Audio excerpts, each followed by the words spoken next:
to throw. Montana. Touchdown, 49ers! 49ers football, right now on the KPIX Sports Network. It has been 194 days since the 49ers were last inside Allegiant Stadium for Super Bowl 58.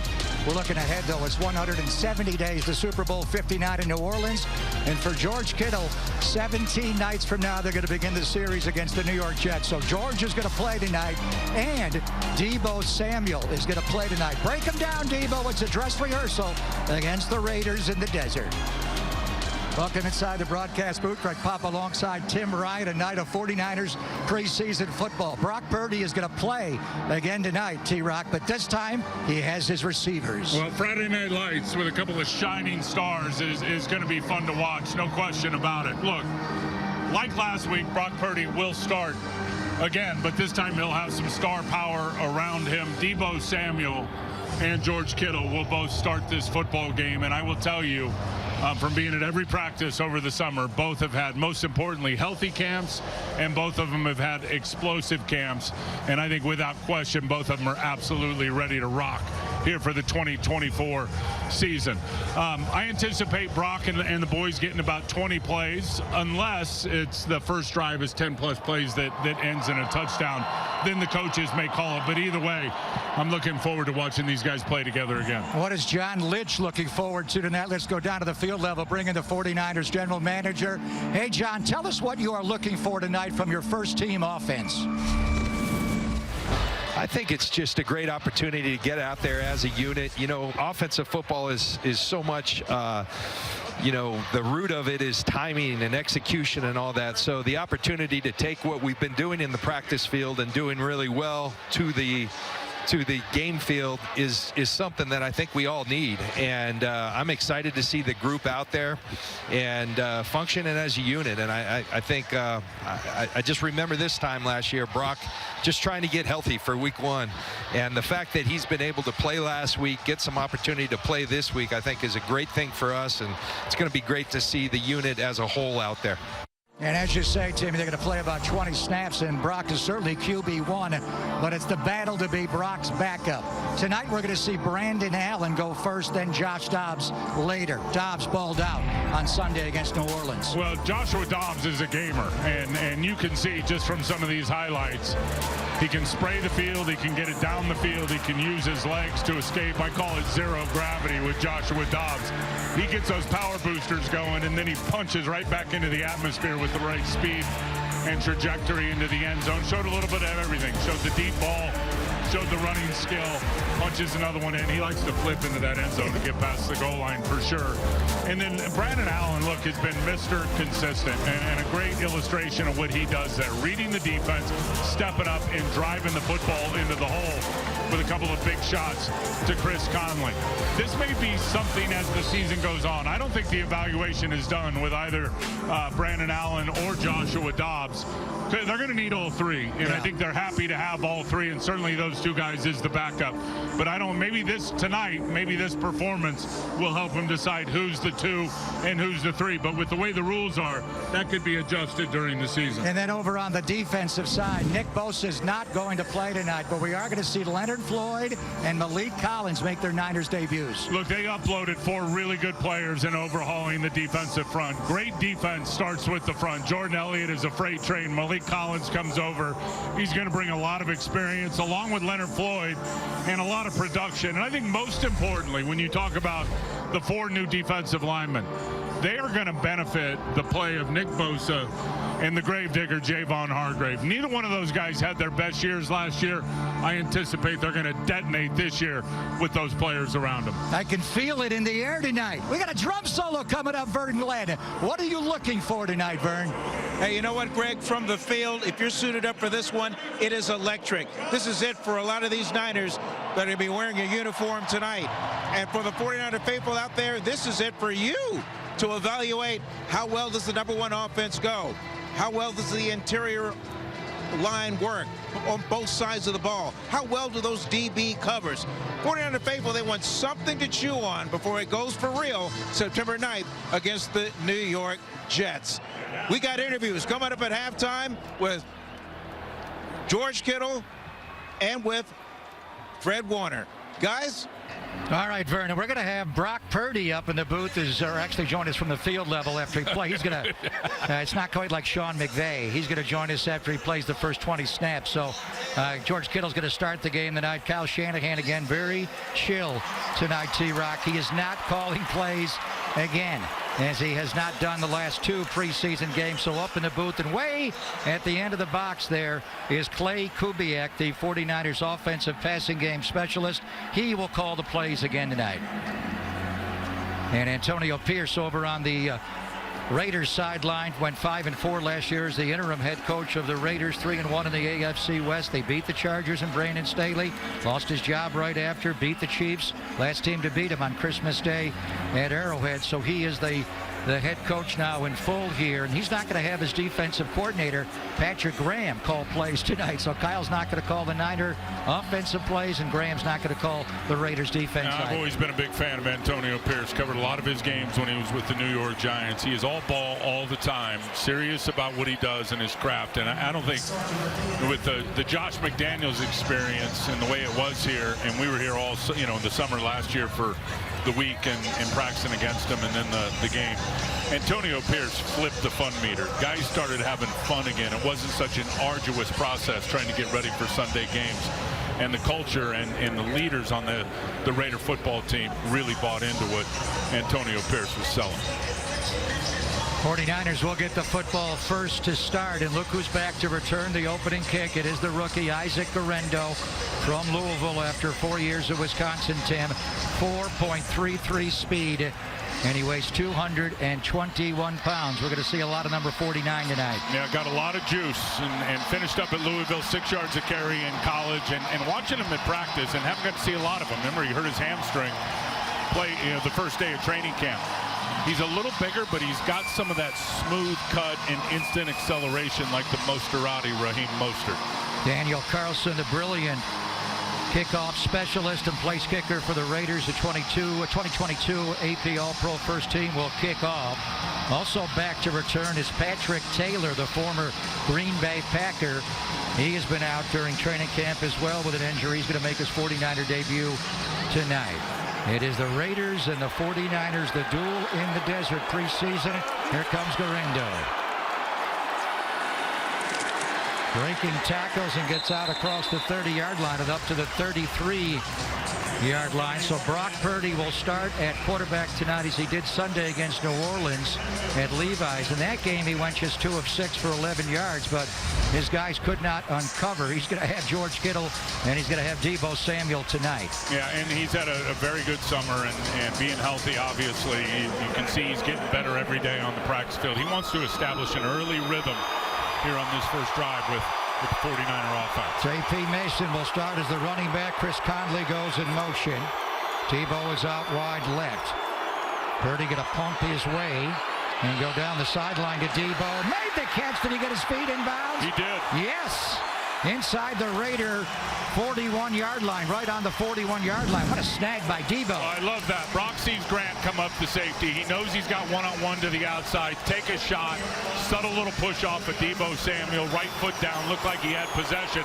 Did he tap that left foot on the turf before he fell out of bounds? It looked like he did. Little stutter and go against the rookie corner, MJ Devonshire. Goes for 27 yards. Purdy now over the middle. He's got his receivers from Netflix involved early tonight. Deebo on the first play, and now Kittle over the middle on the second play. Check out the 49ers starting offensive lineup brought to you by Levi's. J.P. Mason will be the featured back. Eric Sauber, George Kittle. When they go too tight, you got Deebo wearing number 1 this year, and Chris Conley. Jalen Moore, left tackle, Nick Zakelj, Jake Brendel, Dominic Cooney, and Colt McKivitz. Right now, without Trent Williams and Aaron Banks hurt, Tim, that's your number 1 O-line. There's a toss to J.P. Mason. Well played by the end.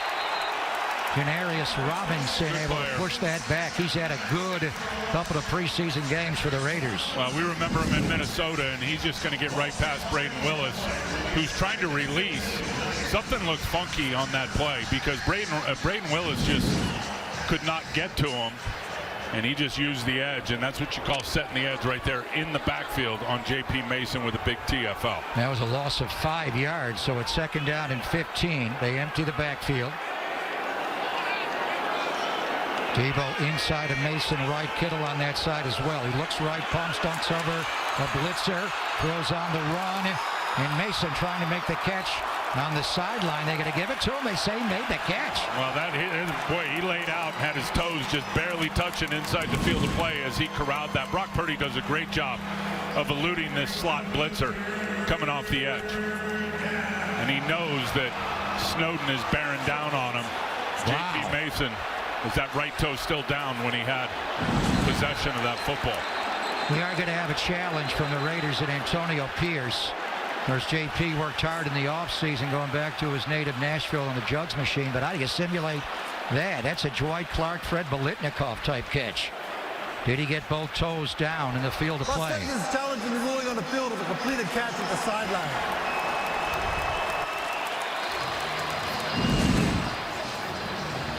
So there's possession. Was the right toe still down? That's what they'll be looking at. Possession, boy, hard to tell with the right foot behind the left. Called a catch on the field. May not be enough to turn this thing over, turn it the other way. If they do give him the catch, it's a gain of 11, and it's 3rd down and 4 on the 20. If it is overturned, it's a 3rd and 15. And then you got to wonder, did he really finish the process of the catch as he's falling out of bounds? I'm not sure that he did. This is going to probably be 3rd and long. Our referee tonight, and you know him well, Bill Vinovich, not only worked Super Bowl 58 here at Allegiant Stadium, 49ers and Chiefs, he also worked Super Bowl 54 in Miami, 49ers and Chiefs, and did not call the hold on Eric Fisher against Nick Bosa. After reviewing the play, the ruling on the field is an incomplete pass. 3rd down. Great effort by J.P. Mason.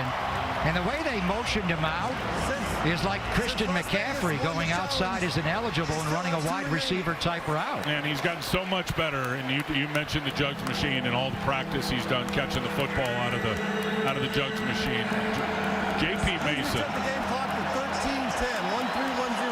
I think he's going to be much more than a closer this year. He's going to be in the rotation earlier, and he's ready for a big-time season. 3rd down and 15 for the 49ers. They're trying to work the clock, and they got it to 13-10. So the Raiders' 2nd home preseason game. They played the Cowboys last week, and they've also had a couple of open practices here. That's why the field is slightly chewed up. Behind Kittle. That ball get tipped? It did. I think Snowden got it. He is long. Charles Snowden goes 6'7". So they're going to bring in Jake Moody for a field goal. And you see just the length, the arm length of Snowden right there as he's running around McKivitz and gets his left hand up and gets his hand on the ball. Wide open George Kittle on that crosser. Debo liked the first route going down the sideline and made that catch on the double move. So Jake Moody, 3 for 4 in the preseason, missed a 51-yarder last week. He loves this stadium. He made a 55-yarder here for the Super Bowl last year and a 53-yarder, and this one from 47 is right down the middle. Well, the 49ers, Brock Purdy to Debo Samuel for 27 yards, gets him in field goal range, and the 49ers lead the Raiders 3-0. Little strange, the Raiders in the desert here now for a 5th year, a long way from 66th and Hegenberger. So a 6-play, 37-yard drive, and the field goal made by Jake Moody, saying hello to the back judge from Vintage. Well, there's nobody back there with him. Kicker's always a lonely job, but I think it's even more lonely now with these new kickoff rules. He's in no man's land back there. And he said that the first kickoff in Nashville kind of threw him because when he kicks in practice, he has the coaches there. He's you know what it's like shooting a technical free throw in basketball where you're shooting it all by yourself. So he's got to make friends with the back judge. He made the long field goal to finish off that 6-play, 37-yard drive. Now he will kick away here. We're going to look at the new dynamic kickoff rule. Hopefully they'll cover this better than the first one in Nashville a couple of weeks ago. They did better against New Orleans much better last week. Line drive shot. You want this to go on the ground.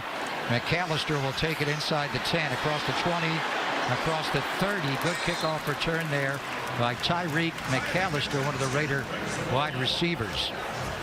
Raiders are not going to play their first-string quarterback, Gardner Minshew, nor their backup quarterback, the young Aiden O'Connell.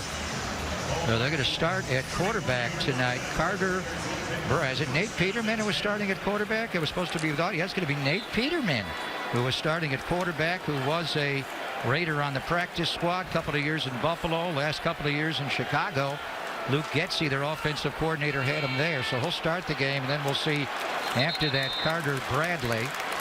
Here is DJ Laube, the rookie round 6 draft pick out of New Hampshire on the first carry. So they just signed this guy a couple of weeks ago to come back to Vegas and in silver and black again, Nathan Peterman. Yeah, he's been around a long time. It seems like he's been on more teams than 4. I think, as you said, his second stint here with the Raiders. Really good play one there from Malik Collins, shedding the blocker and making a tackle for a short gain. Gained only a yard to Laube. Second down 9, blitz from Malik Mustafa. They get it out to the tight end in space, Zach Gentry. And you see Devondre Campbell flash there. Let's take a look at the 49ers starting defensive lineup, Tim. And right away, we see Leonard Floyd on that front and Malik Collins on that front. Yeah, and both are going to bring a lot of experience and production. Gross Matos brings youth and upside without question. No Fred Warner. D. Winters back in the lineup after dealing with a little bit of a knee in the Saints game, didn't play. And then on the back end, Renardo Green starting opposite Diamador Lenore. He's out there for Charvarius Ward. Lenore did start the game tonight. Third down. Here's Leonard Floyd getting in for a sack. Nathan Peterman on third down and 2 to force a fourth down. Drive stoppers, baby. Leonard Floyd has got a lot of sacks in his 8 years of pro football. And why? Because he keeps his eyes on the target. Malik Collins is going to get the party started. Leonard Floyd keeps his eyes on the target the whole time. He sees Peterman's got to step up to get away from Collins and Gross Matos. He's able to peel off the block of DJ Glaze, the right tackle, and rip Peterman down to the ground to force a punt. Well done. Leonard Floyd, 58 career sacks. Last year in Buffalo, he had 10.5. He is very consistent, 9-10 almost every year. Here's A.J. Cole, one of the biggest legs in pro football, to punt. Jacob Cowing goes back, makes a nice catch, and takes it up to around the 15-yard line. Cowing looked good as a punt returner last Sunday against the New Orleans Saints. It'll be a real challenge for him tonight, trying to catch A.J. Cole. So here comes Leonard Floyd right away, T-Rock. Low rider. Is a Niner. Brock Purdy's first 2 snaps tonight, 27 yards to Deebo Samuel down the left sideline over the middle to Kittle for a 15-yard gain. J.P. Mason lost some yards the sideline route, but he'll be out there for another series. He may play a whole first quarter, Tim, into the second quarter tonight before we see Brandon Allen. Yeah, I think the hope is 20 plays for Brock Purdy. And I just have, I mean, everybody's got high expectations. He was no flash in the pan in terms of how he can play. He's a very, very good quarterback, and I think continuing to ascend just because of his ability to process, get that ball out on time, and most importantly, throw it to the right guy with accuracy. Deebo Samuel is wide right. George Kittle inline right. They're going to run J.P. Mason left. Nice cutback by J.P. Mason. Breaking tackles and running for a first down out to the 29-yard line. He's going to cut right off the rear end of Nick Zakel, who's out there really trying to make this team at left guard. He's blocking Byron Young right there, and J.P. Mason just reads the hat, punches it right back up inside of him. Good blocking to the backside. And the beauty of Jordan Mason is the yards after contact. Those legs just keep pumping, and he's going to get you an extra 3 or 4. He was really good on that first series 2 weekends ago in Nashville. Scored the touchdown, 6 carries, 34 yards. Did not play against New Orleans on Sunday with a hip pointer. Brock going to duck away from pressure, but he's going to get spun down and sacked. Matthew Butler, the second-year defensive tackle from Tennessee, got him on the ground. Yeah, Butler and play action, so Brock's going to step up, and they work in a pass rush stunt, and once the right defensive end was able to split it and get in between Jalen Moore and Nick Zakel, then obviously the beauty of Matthew Butler was just to wrap it tight, and Brock ended up running right into him. Nobody open down the field. Second down and 13. Purdy looked right now middle. Jake Songes will make the catch to set up a third down at about 5. 49ers are starting Jake Brendel at center, Dominic Cooney at right guard, Colt McKivitz at right tackle. T-Rock, that'll probably be your center to right tackle offensive line 17 nights from now. The left side could be dramatically different, though. Yeah, well, hopefully Trent Williams gets in here in short order, gets a couple of weeks practice before game one against the Jets. And then the hope is Aaron Banks at left guard with his pinky injury, which did require surgery, is going to be ready to go by opening night as well. Third down and 6. Niners go to a 2-by-2. Robbie Chosen is out there and Jacob Cowing. Throw down the middle.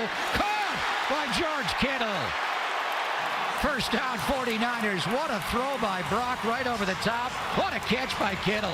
Great catch by Kittle, and this is Brock just really trusting his guy, and he puts it up over the middle linebacker Malga, who is dropping deep. You see it right there.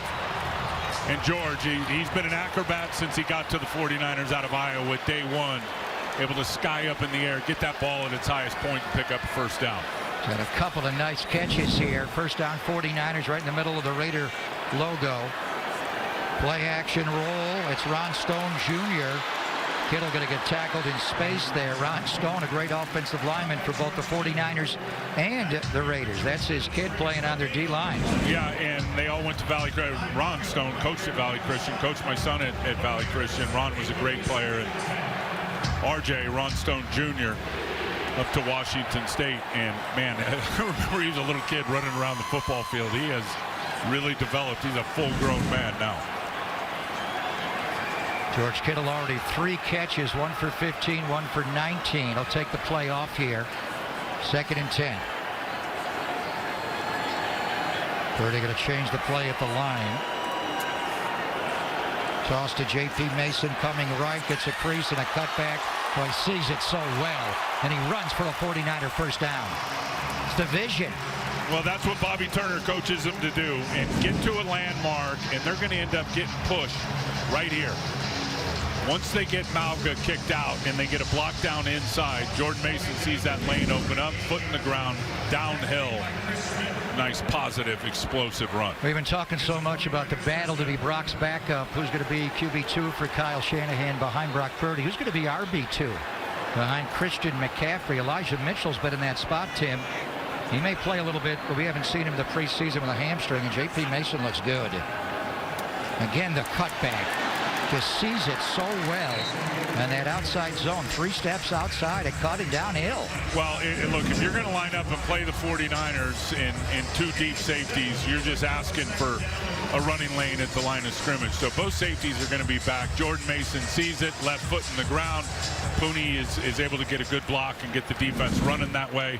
And it's kind of that delayed cutback where the defense commits to one side, and then J.P. Mason is able to crease him to the backside. Isaac Guerrero is now in. Purdy going to run. Can he run for a first down? He will. And more! And then he goes down on the 14-yard line. Short area quickness and vision. He's not going to be the fastest guy out there, but Brock Purdy is going to be efficient with his movement and his running style. Knows exactly where the sticks are. See him get to his drop back. Didn't like the out route to the left. Foot in the ground. A little cut on Malga, back up to the middle of the field. Knows where he is. Gives himself up head first. Well done. 14-yard run. Remember his running ability in the NFC Championship game and the comeback against Detroit? He had a pair of 21-yard runs in that game and a 10-yard run. There's Isaac Guerrero. His first run as a Niner, wearing number 49 from scrimmage. He's a big guy with 4.33 speed. And good movement. Uncommon combination. Yeah, really uncommon. And good movement by the right side. McKivitz and the tight ends working together, pushing everybody back. Guerrero saw it. There was nothing fancy about that run. Shoulders down, pads down, get 5 or 6. Guerrero got hurt very early in the first day of training camp with a hamstring injury. Just came back this week, and he's been running well. 4th-round pick out of Louisville. They give it to him again. Breaks a tackle. First down. He won't go down. Just working him over with these inside cutbacks. And look, so many of the Raiders players are the guys that are really trying to get jobs. And you know they're going to be over-aggressive trying to get to that side of the football. And they all go left to their left. And Guerrero puts his foot in the ground, cuts back in the other direction, and able to get the first down.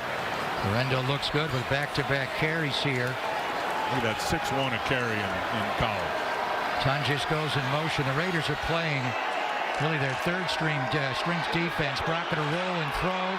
George Kittle will be tackled on the 4-yard line by Chris Smith, a second-year safety out of Georgia. Well, you got 2 tight ends on the field, and Brock may have thrown to the wrong one on this little action. Watch Saubert flash into the middle of the screen. There is nobody around him, Eric Saubert, the other tight end, under the uprights. And he knows it, and Brock just threw it out to the flat to set up another opportunity. And that was Jake Tonjes who obviously caught that ball and not George Kittle. So it's 2nd and goal. See if they run J.P. Mason in. Debo stays in, goes in motion. Kittle is in line to left. They're going to run behind him. Mason will push all the way in the end zone for a touchdown. Nice drive by Brock Purdy and the 49ers. Well, you love that. No cutback that time. Just all power, getting behind the big boys up front, and Jake Brendel and Nick Zakelj, center and left guard. Look at Brendel's taking the linebacker a yard into the end zone, and you let that big body of J.P. Mason get going downhill, you're not going to stop him if you have to within a yard short of the goal line, and punches it in. J.P. Mason knows that end zone here at Allegiant Stadium. Remember the game Jan 1 of 2023 at the end of the 22 year? Game went to overtime. J.P. had a huge touchdown in that game. Jake Moody with the extra point will give the 49ers a 10-0 lead. So Purdy and the #1 offense has been out there for 2 drives. Field goal on the first drive, and now touchdown to J.P. Mason, finishing off a 12-play, 85-yard drive. And most of it was J.P. Mason. He's able to score off the left side to give the 49ers the 2-score lead early. One of the biggest wins of the year for Nick Bosa and Brock Purdy last year came in October when they routed the Dallas Cowboys, and the Cowboys are coming back in October this year. Be there for Sunday Night Football, October the 27th, and the Cowboys come to Levi's again. It's presented by Cache Creek Casino Resort. Secure your seats today at 49ers.com/tickets. J.P. Mason broke a 55-yard touchdown run against the Cowboys last year in the 4th quarter to put the game away. He's got the early touchdown tonight. McAllister will run it out again for the Raiders. And he's across the 25 up to around the 28-yard line. Alec Mustafa, we'll see a lot of him tonight, Tim, down on special teams. Well, he's a very promising safety without question in the way that he can trigger, and he's going to stay in the game now. Did miss a couple of tackles in the game last week. He had to play the game against Tennessee in week 1. He will factor in, I don't think, without question, at some point on defense, but I think he's going to be a tremendous special teams player. And that's an area we don't talk enough about. They need to get better in coverage and in the return game on the special team. DJ Laube, the rookie from New Hampshire, breaks a tackle of Malik Collins and runs out near the 35-yard line. What is Malik Collins in terms of what they're looking for in this defense? Penetrate, get in the backfield and wreak havoc, and he is perfect for this defense. Gets in the backfield, gets through a double team, gets in the backfield, forces the running back to widen just a little bit. They end up with a nice gain, but he is going to be a really good player. And as I said in the open, he is going to enhance the play of Nick Bosa. He is quick twitch. He's unbelievably strong. He was a very good high school wrestler. I couldn't believe that Houston actually let him out and let him go. I think he is going to be perfect for Chris Kaceric's front and for this defense. He never lost a match in high school as a wrestler, no, Tim. He was 48-0 his senior year. And you don't want to be in a phone booth with that guy. He can do a lot of things in tight spaces, which again I think is key to being a good defensive tackle. Laube gets stood up there, but comes off the pile to pick up the Raiders' first down of the game. Malik Collins began his career as a Dallas Cowboy. Did play for the Raiders in 2020 during the pandemic year, and then went to Houston and for 3 years. And of course, last year with D'Amico Ryans, it was a very similar scheme. Yeah, and he finished the year with core muscle and torn on both sides and finished. And I think he was shocked when he heard he was being pushed out the door and shipped to the San Francisco 49ers. That cat's got over 100 starts in pro football. Great sign by John Lynch in the 49er decision maker. Nathan Peterman going to throw here on 1st and 10. Robert Peel Jr. going to chase him out of the pocket. And then he gets hit before he goes out of bounds. Now Leonard Floyd down on the ground, not getting up for the 49ers. Just sitting on his rear end right in the middle of the field. Oh boy, he's gone down a couple of times in training camp, and you think he's hurt, and then he pops up and he's fine. He just does not miss games, Leonard Floyd. But he's not getting up here. What happened to him? Well, he's going to come down inside. He thinks it's a run play coming at him. Now he's got to adjust, and it looks like he just got his right leg trapped under Malik Collins, who was trying to spin out of it. You see Malik Collins spin right there, got his right knee hyperextended, is what it looked like from here. Performance staff will check on Leonard Floyd. He had a sack, his third snap as a Niner, and now he's down. Leonard Floyd did get up, and he walked off the field under his own power, but very slowly after hyperextending his right knee. Yeah, you could see it. And this guy has not missed time. He's been unbelievably durable in the teams that he's played with in Chicago and, of course, the Rams and the Buffalo Bills. So that's the worst thing for Kyle Shanahan and the coaches and the players is any player getting hurt in preseason, especially a brand new free agent and a player of his caliber. Hopefully he's going to be okay long term. He hasn't missed a game since 2017. Here's DJ Laube, broken tackle there on Rock Yassin. He loses the ball at the end. He fumbled the ball at the end up against the Niners sideline. Did the Niners recover that fumble? Yes, they did.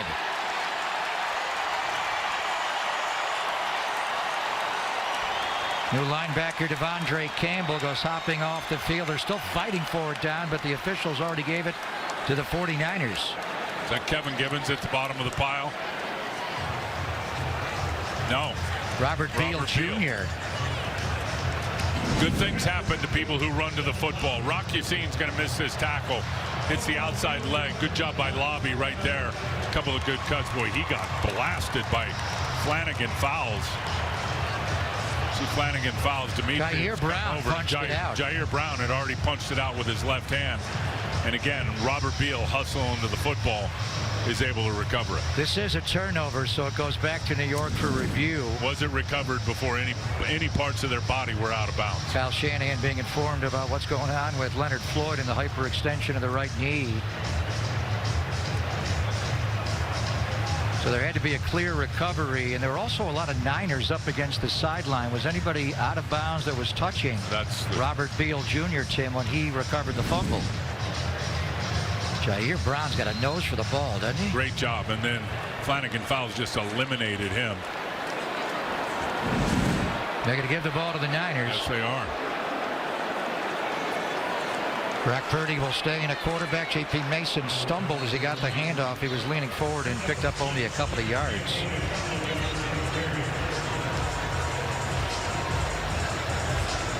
Brock beginning his third series has looked sharp. He's 6 for 8 for 69 yards. Also had the 14-yard scramble. Started the game with a beautiful deep ball down the Raiders sideline to Deebo Samuel for a big hookup. Deebo's still in. He goes in the slot inside of Jacob Cowing. Chris Conley is left. Kittle goes in motion. Coverage. Second down. Here's a roll by Purdy. Being chased by Smith.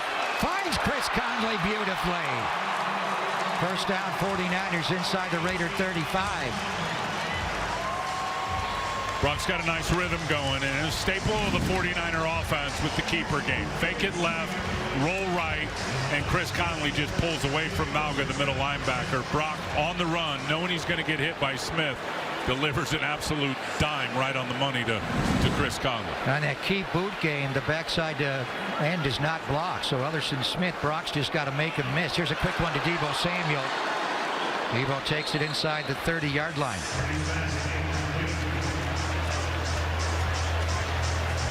That'll be the last play of the opening quarter, completely dominated by the 49ers. Just a quick laser screen out to the left. Got blockers out in front of him. Deebo Samuel takes a pretty nasty shot down below his left knee. Thank goodness, popped right back up. 49ers do not have to run a play here before the end of the quarter. We'll see if they do. In defense of the Raiders, they're playing their third-team defense. The Niners are playing a lot of their stars and first-team offensive line, and Purdy and J.P. Mason. They are going to run a play here before the end of the quarter. It's a good one. J.P. Mason will pick up another 49er first down. Two deep safeties, soft shell coverage, a light box with J.P. Mason decisive and downhill. Forget it. He's going to push for a first down. 49ers completely dominating the opening first quarter. They had 10 first downs to the Raiders, 152 yards of total offense to the Raiders, 29. Kittle over the middle, and a lot of J.P. Mason for a 49er touchdown. 10-0 after 15 minutes in Vegas. Kyle Shanahan's got to be impressed with the play calls from Clay Kubiak upstairs and what Brock Purdy's doing on the field. 20 offensive plays so far. They're almost inside the red zone here. They've gotten a field goal drive and a touchdown drive, so it'd be nice to go 3 for 3 here and get them out of the game. Yeah, and they've been able to throw it deep as they started the game with that shot down the sideline to Debo. They've been able to throw it intermediate, Kittle over the middle, Conley on the crosser. And they've been able to run the football with J.P. Mason behind this offensive line. 1st and 10, counter run to Mason. And he'll take it inside the Toyota red zone. Jaden Grant made the tackle for the Raiders. It's so important. 49ers were the best red zone team in pro football last year. And a big part of it was because they could run the football and were committed to running the football. Good play there by the safety, Jaden Grant. But the teams that can run it down in the money zone, they're going to put a hole in that shell coverage, that umbrella coverage, and then obviously the run will end up paying off in the passing game. Well, they can run it because they have CMC, Christian McCaffrey, the touchdown machine. Purdy a long time now, going to get out to his left, check it down to J.P. Mason, looking like McCaffrey. They'll take it down to the 11-yard line and set up a 3rd and short. Brock's pocket feel and pocket presence is so impressive. He's looking downfield, nobody open, steps up, then pops out to the left, knows, and I promise you he's looking deep to shallow. And he knows he's got in his mind's eye, he's got J.P. Mason out there as a check down, gets it to him. Quick little cut, J.P. Mason able to get nice positive yards to make it a 3rd and short. 3rd down and 1. Going to have a whistle before the snap here from Bill Vinovich's crew, and a false start on the Niners. This will make it 3rd and 6. False start. Offense number 9. 5-yard penalty. To 3rd down. On Braden Willis, the young tight end. Now that changes things for Clay Kubiak on the call sheet. Yeah, now it's no longer the 2 tight end personnel grouping. They'll go to the 3 wide receiver set. Debo Samuel goes wide right. Robbie Chosen, formerly Robbie Anderson, inside the slot. Jacob Cowing one-on-one is out left. Kittle in line left. Rocks looking right. Broken up and intercepted by Chris Smith, the safety. Running back the other way. Ball got deflected and intercepted.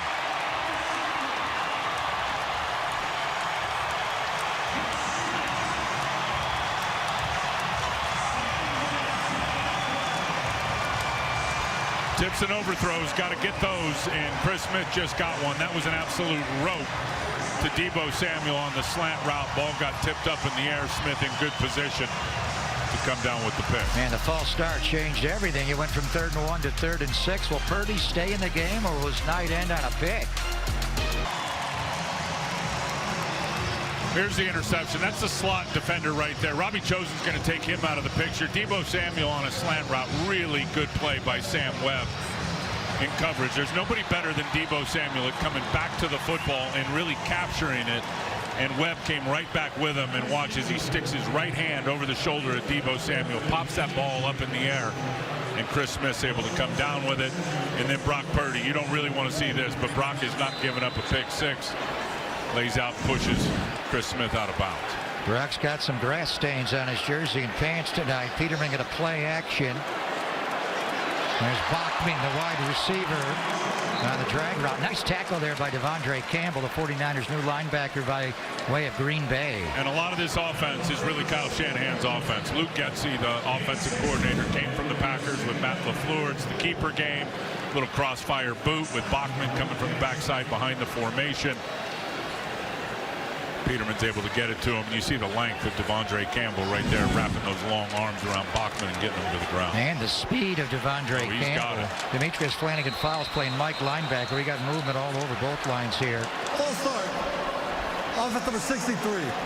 5-yard penalty Go second down. That's on Corey Luciano, our friend. He was on the 49ers last year, practice squad mostly, but was elevated for some field goal kicks. Tim, he's by way of Monta Vista High School out in Danville.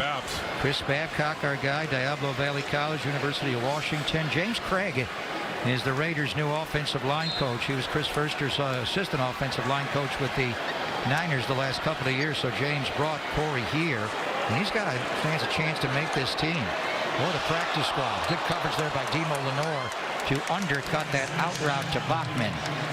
Demo Lenore is such an ascending player and is on his way to, I think, a tremendous year, both outside and inside, playing the nickel defender. Jordan Elliott, and I said it in the open, is a freight train. This guy's 330 pounds, comes over from Cleveland, doesn't have a lot of sack production, but can get in the backfield, was just right by the center and in the face of Peterman as he unloaded that, and without question forced it to rise on.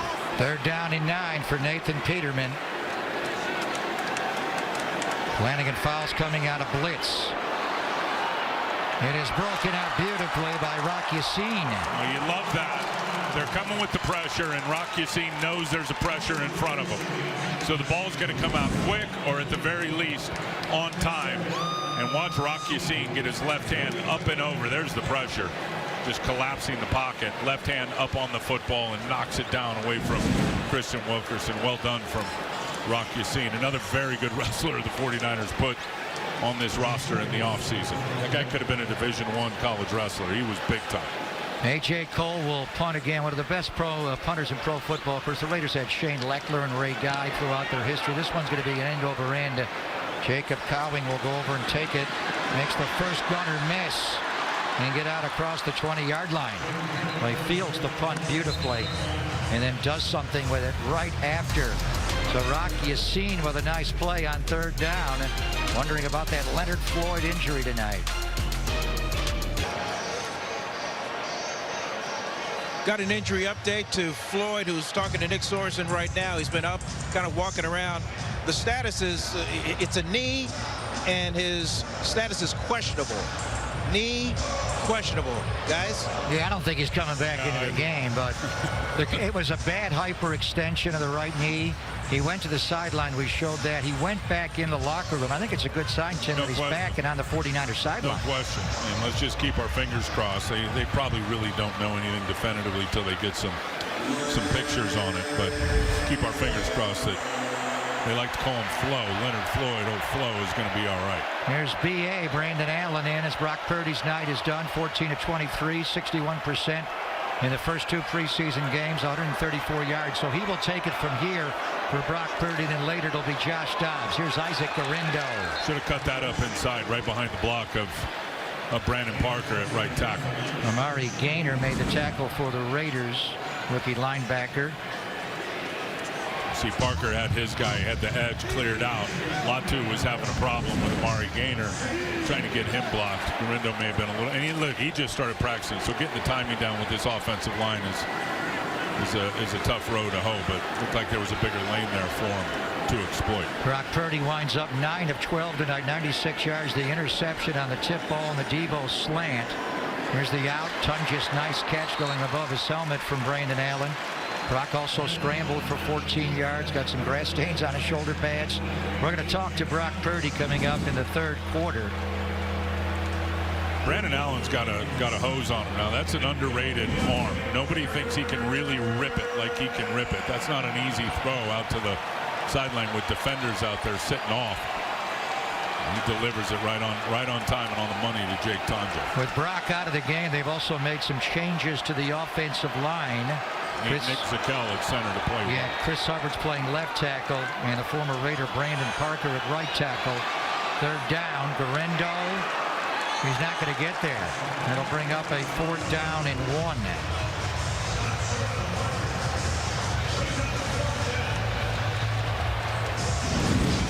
And Zakel playing center now, and Ben Barch for the first action of the preseason. Remember, the 49ers picked him up from Jacksonville.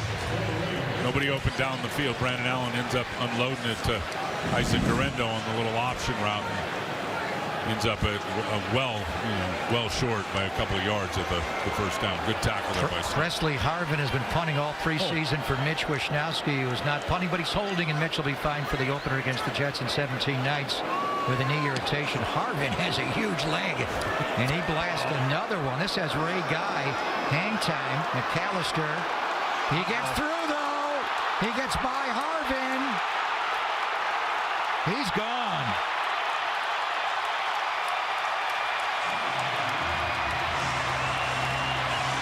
Tyreek McAllister.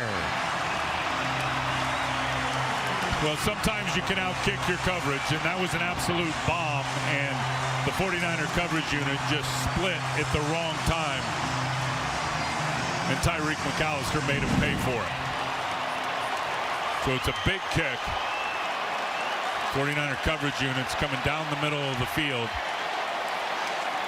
The one gunner got doubled. That was Chris Conley, and they pushed him out of bounds, Tim. And then just parted right in the middle of the field, and McAllister with the juice is on the kicker in a heartbeat. Braden Willis isn't going to catch him from behind. McAllister, a first-year wide receiver from Charleston in West Virginia.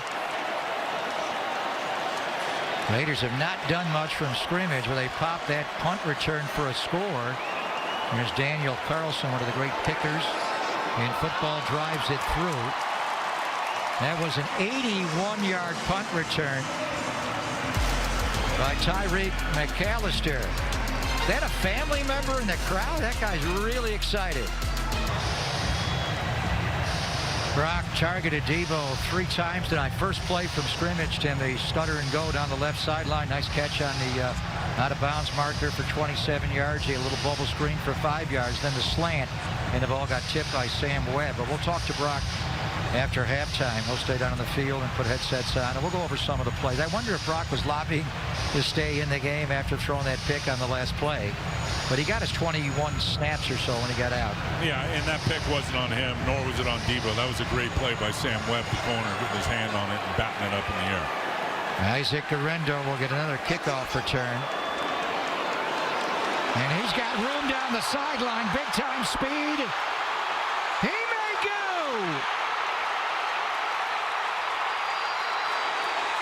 Sam Webb will push him out of bounds, but a huge return by Guerendo after the Raiders have an 81-yard punt return for a touchdown. Guerendo comes right back. Going to answer the call and just keeps this down the 49er sideline the whole way. So many people have looked at this new kickoff rule as an outside zone running play where you cut off the back of one of your blockers. He just sees it, feels it down the left side, hits the sideline. Really good cut on the kicker. And now he's off to the races, and maybe started running out of gas a little bit. Didn't switch the football to the right arm, and Sam Webb's able to get it. But a big-time return. Good to see for Isaac Guerendo. 93-yard kickoff return. Of course, he's getting his cardio back. He was out with a hamstring injury. First and goal, Patrick Taylor Jr., the former Packer, is the tail of the eye. They'll give it to him on the lead play. So Jacob Cowing looks good as a punt returner, and Isaac Guerendo looks great as a kickoff returner. Something he did a lot in college, Tim. At Louisville, he averaged over 19 yards a kick return. Before that at Wisconsin, he was there 4 years. He averaged over 23, almost 24 yards a return. And is a big tailback. And to have that kind of speed, impressive. He would be perfect with his size and speed with this new dynamic kickoff rule. Here's Taylor. He'll spin to the goal line and get in. Touchdown 49ers. Well, that was quick, huh? Nice response. And look, the injuries have mounted up at running back, and they just got both of these guys back, Guerendo and Patrick Taylor, in the last week or so. Patrick Taylor comes over from Green Bay, where he had a lot, over 300 carries as a Packer at 4 yards a carry, and he brings a little different element. Not a great block there by Cameron Latu, but really a good job by Patrick Taylor to see it, put his right foot in the ground, knowing he only needs a couple yards, go north and south, and you see that 220 pounds right there from Patrick Taylor. They both have good size. Taylor and Guerendo are big backs. Bobby Turner happy with the running back room as Isaac Guerendo sets it up with a 93-yard kickoff return. And then the touchdown by Patrick Taylor to make it 17-7 Niners. Busy first 20 minutes of this game. Isaac Guerendo, who was the 129th pick in the draft. The Niners traded up to get him 6 yards a pop at Louisville. Yeah, and just under that at Wisconsin, obviously. Didn't play a whole lot. He was hurt a lot. He started one game last year. One game. His whole college career, I think. He had 161 yards rushing at 23 attempts in that game and 3 touchdowns. Here's another thing I love about everybody except Malik Mustafa in terms of the rookie class. Every guy is either 24 or getting ready to be 24. With the COVID, and so many of them were 5-6 years. Dominic Pooney, the right guard, 6 years at Kansas. And that makes a difference now in terms of being more ready for pro football as a rookie. Well, look at Trey Lance. He was 20 years of age when they drafted him, Timmy, at 18 starts in college football. He just didn't play enough before he got here. Jake Moody will kick off again. Laube and McAllister are back. McAllister just popped a big punt return, but it will be Laube. Nice pursuit there by Curtis Robinson, and we're going to see it middle linebacker later in the game running him out of bounds. He's a good player on special teams, Robinson. Curtis Robinson has had as good a camp as anybody on defense, and I would anticipate he's going to be in the game here shortly out at Sam linebacker, but he's got a lot of juice. There's D. Winters, another young linebacker. See Rob pushes him out, starts to D. Winters and Sam Womack finish him off out of bounds, but a lot of speed when you start talking about the depth and really collectively the linebacker room. Curtis Robinson, I remember when he came out of Stanford, his pro day, he ran like a 4.46. He's got a lot of juice. Nathan Peterman staying a quarterback for the Raiders. Deep drop off play action. Nice tackle by Sam Womack out on the right flat on the running back, Sincere McCormick. Good coverage down the field, and Peterman's going to look deep. Nothing there. Wilkerson down the middle immediately gets off to a swing route out there, and Sam Womack anticipating it. Sammy is in a battle for that 6th cornerback spot if they keep 6 corners, and I anticipate they will. And one thing that I think is a feather in his cap is that he can play outside, but also can get in there and play on the slot as the nickel corner. He's playing slot right now. Darrell Luter Jr. is playing outside corner. He pushes out Jalen Guyton here. Guyton, the former LA Charger. So your outside corners are Darrell Luter Jr. on one side, the rookie Renardo Green on the other. And Renardo's being cross-trained to play outside and inside of the nickel. But right now, Sam Womack III's playing inside. Yeah, I think with Renardo Green, like the first week of training camp and installation, they put him in there. It's a much tougher job with all the run fits in there as the nickel corner. Last couple of weeks, he's been exclusively out on the island doing his thing. 3rd down and 1 for the Raiders. Big bubble there off right guard. Nathan Peterman wearing Jimmy Garoppolo's old number. He played for both teams, obviously. Like Jimmy, a great quarterback sneaker, but it was right there for him. There's a bubble off the right. By alignment, and you got Kevin Givens outside of the guard.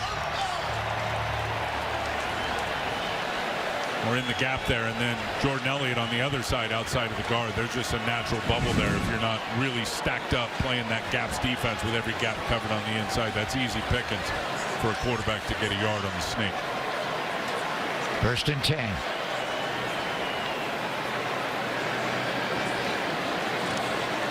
Little flip to McCormick. Well played. Mustafa came flying up.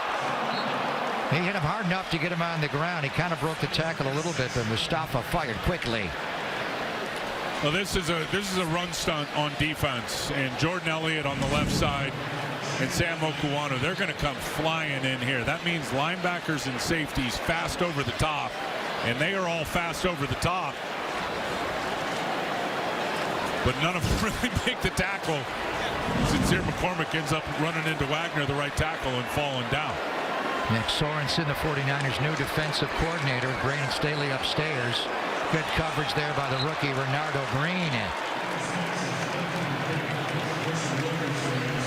I I think Nick Sorensen is going to, and I think we'll see more of it out of this defense, more of an opportunity to really challenge wide receivers with tight coverage rather than off and soft with the old traditional cover 3. And they're still going to run a lot of that in terms of 3 deep zone.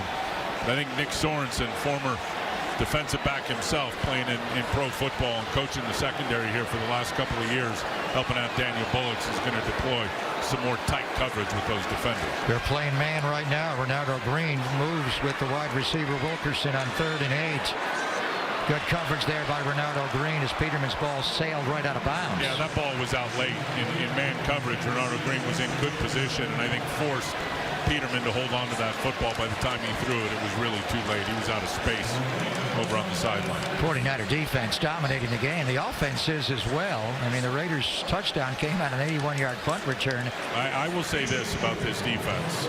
Last year, the defense was a good defense. Certainly the second half of the season into the playoffs, not a great defense. They got a lot of takeaways and led the league in interceptions and all that. But Sorensen was around. He knows they weren't a great run defense and they weren't a great third down defense. I think this year that's going to change. It's going to be a big-time deal. Jacob Cowing gets back to field the punt of A.J. Cole, and he has a nice return across the 20-yard line. Flag came down. Looked like a legal block there on the 49ers. Yeah, Jalen Graham out there right in front of him. But Cowing tracks the ball beautifully. Cole has a big leg, hits it high in the air. He catches the ball easily. Well, there's the block in the back there. Return. Illegal block in the back. Receiving team number 49. Half of this at the goal. Goes down. Now Jalen Mahoney, the safety.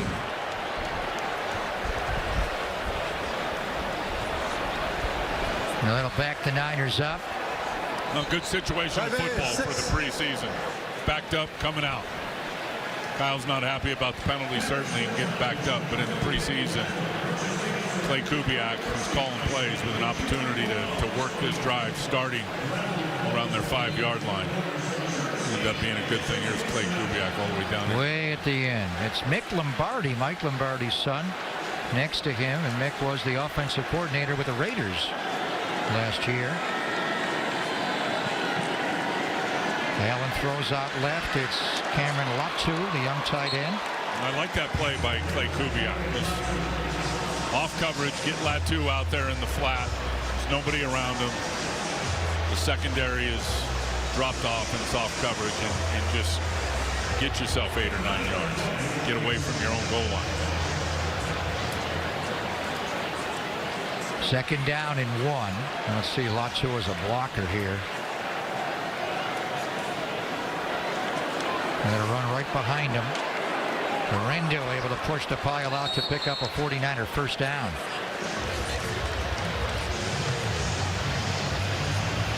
So J.P. Mason started the game, and now we're seeing a lot of the rookie Isaac Guerrero. Really good job by Ben Barch. They got a couple of short, quick, and thick defenders in there for the Raiders playing defensive line. Guys that are short, low to the ground. Hard to move those guys in the run game. Zakel and Barch at left guard did a good job of getting movement on that nose tackle for the first down. And Zakel's playing center after starting the game at left guard, and now Barch, the veteran, at left guard. Straight drop by Allen, 7 steps. And open is Latu, and he hangs onto the ball across the 40-yard line. Remember last year he had all the drops. Here's Latu there. He's going to take off, get vertical, and end up running the corner route. Big hole back in that coverage, and once again Brandon Allen, wherever he's throwing it, he's putting it on the money. How many tight ends will the 49ers take? Cutdown day in the NFL is Tuesday at 1 o'clock. 3, maybe 4, and Cameron Latu, a 3rd-round pick of last year, is certainly up against it to get one of those rosters. There's Guerrero. The play got whistled dead. So he broke into the secondary. Cardinal snap. First charge timeout, Las Vegas. Raiders call timeout right before the snap of the ball. The timeout there by Antonio Pierce. He's a new Raider coach this year. Gerard Mayo, a new coach in New England. We're to see them coming in late September on the 29th, September the 29th. Patriots come to Levi's. That's going to be the Crucial Catch presented by Dignity Health. Secure your seats now at 49ers.com. T-Rock.com/tickets. 17 nights from right now. T-Rock, it opens on Monday Night Football. Aaron Rodgers, Robert Saleh, the New York Jets. Then they go to Minnesota and the Rams. Next two are on the road. The next home game will be New England, coming up on September the 29th. Yeah, the schedule, obviously, they're playing the AFC East and the NFC North, and then it's the first place schedule with the other teams, non-conference and non-division. They're going to earn it if they get it, that's for sure, the 49ers. Play action to Guerrero now. Allen steps up away from the pressure. Now he's going to get sacked. Looked like he stepped up to avoid Byron Young, second-year defensive tackle from Alabama, but eventually Young got him down. Two verticals going down the field, so it's going to take some time. And Allen steps up and sees all those linebackers standing there waiting for him and says, yeah, maybe not a good thing to try to run vertically. And they end up getting him down from behind. Loss of 4, 2nd and 14. Pumping the handoff. The pump draw there to Guerrero, well played by the Raiders. Mauga, the linebacker, made the tackle. That'll bring up a 3rd down and long. USC Trojan, Mauga. Guerrero puts a nice cut. Pump draw. You're going to see him pump the ball like he's throwing it. Whap, and then turn and hand it to Guerrero. Nice cut right here to get back inside the other defender, but Mauga was not letting that lower body go. Good short tackle by him. 3 minutes to go in the first half. 17-7 Niners. Natu goes in motion. They have a bunch formation left. Jacob Cowling is singled up right. Raiders blitz. Snowden's going to throw him down. Carl Snowden, he's been a problem tonight coming off the edge. Well, he's long, 6'7". And he's going against a 6'8" guy in Brandon Parker, and that's just the old dip and rip. And it's a deep drop by Brandon Allen. So if you're the right tackle, you got to make sure and get some depth on your pass rush set. And he just blazed right around him. Good get off by Snowden. There was really no moves there. That's the old school, just dip the shoulder and run around him. Got Brandon Allen to the ground. He's made a couple of plays. Brandon Parker was a 5-year Raider, made 33 starts here. An opening day starter last year. Wesley Harvin III. This one's going to be a shorter kick. McAllister will let it bounce twice and stay away from it. He just ran one back 81 yards for a touchdown. Tabor Pepper, the long snapper, will down it. And it'll take us to the 2-minute warning at exactly 1:56 to go in the first half. This is the 2-minute warning. Thank you, Bill Vinovich. 17-7, Kyle Shanahan's team. Right after this game, Brock Purdy and Deebo Samuel will start studying Sauce Gardner and the New York Jets. Robert Saleh's defense, Tim. Then we talked about the 2 games on the road at Minnesota, at the Rams, New England at home, Arizona, where it gets tough. October the 10th, a Thursday game in Seattle, then Kansas City and Dallas before the bye at Levi's. Well, and then at some point we'll see the back end of the schedule. November 24th, they start a run it's like murderer's row in terms of the matchups and some big games on the road. But those first 3 games, here's the question. I'll say it right now. Which team can get to a quarterback? The 49ers, they'll be going against Aaron Rodgers. Matthew Stafford, obviously, in the 3rd week, and slinging Sammy Darnold. It looks like in week 2, going to have to get to the passer in those 3 games. And J.J. McCarthy, the rookie round 1 pick out of Michigan, tore his meniscus in his knees out the year. Bill Vinovich ready to get us back to playing here after the 2-minute warning.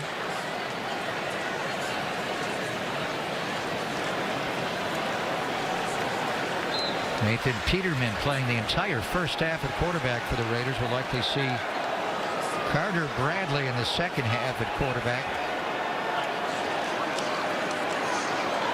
Peterman over the middle, catch made by the big wide receiver Wilkerson. And just out of the reach of Flanagan fouls. Renardo Green in the hip pocket in trail coverage, and you'll see Flanagan fouls right there. It's just does not move over fast enough. He anticipates it's going there, but doesn't get there quick enough. Raiders going fast. Broken out by Darrell Luter Jr. against the veteran wide receiver, the former Charger, Guyton. Nicely done by Luter Jr. Yeah, he was just right in front of him. Glove coverage the whole way by Darrell Luter.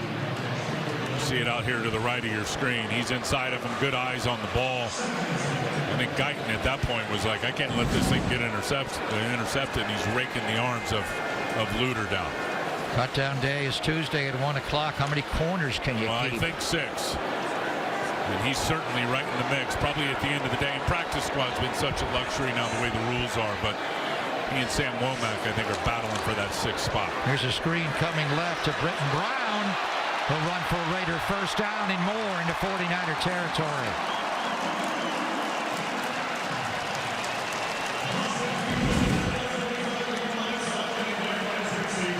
Pass rush gets up the field. Both defensive linemen get turned free and end up with blockers out in front. Well done by Britton Brown. Peterman gits the ball out fast. Wilkerson breaks a tackle of Luter and then is thrown out of bounds by D. Winters. Actually, they say he's inbounds. The clock will roll. I think Wilkerson's going to make this team as their 5th or 6th receiver. He's had a good training camp for the Raiders, and you see why there. Peterman's got to get it out quick. Good pressure coming off both edges. Unloads it to Wilkerson, breaks the tackle of Luter. Punches this past the 30-yard line. Well, they got Devontae Adams clearly. Jacoby Myers, Trey Tucker, DJ Turner, then Wilkerson would be number 5. They stop play momentarily with 46 seconds to go in the half. After review, the runner was out of bounds. Expedited review. That did not go back to New York for very long. The game clock to 1:03 instead of going to snap. Well, that changes things. It was at 46 seconds and the clock was rolling. Now they put it up to 1:03 and they're saying Wilkerson went out of bounds here before Winters could keep him inbounds.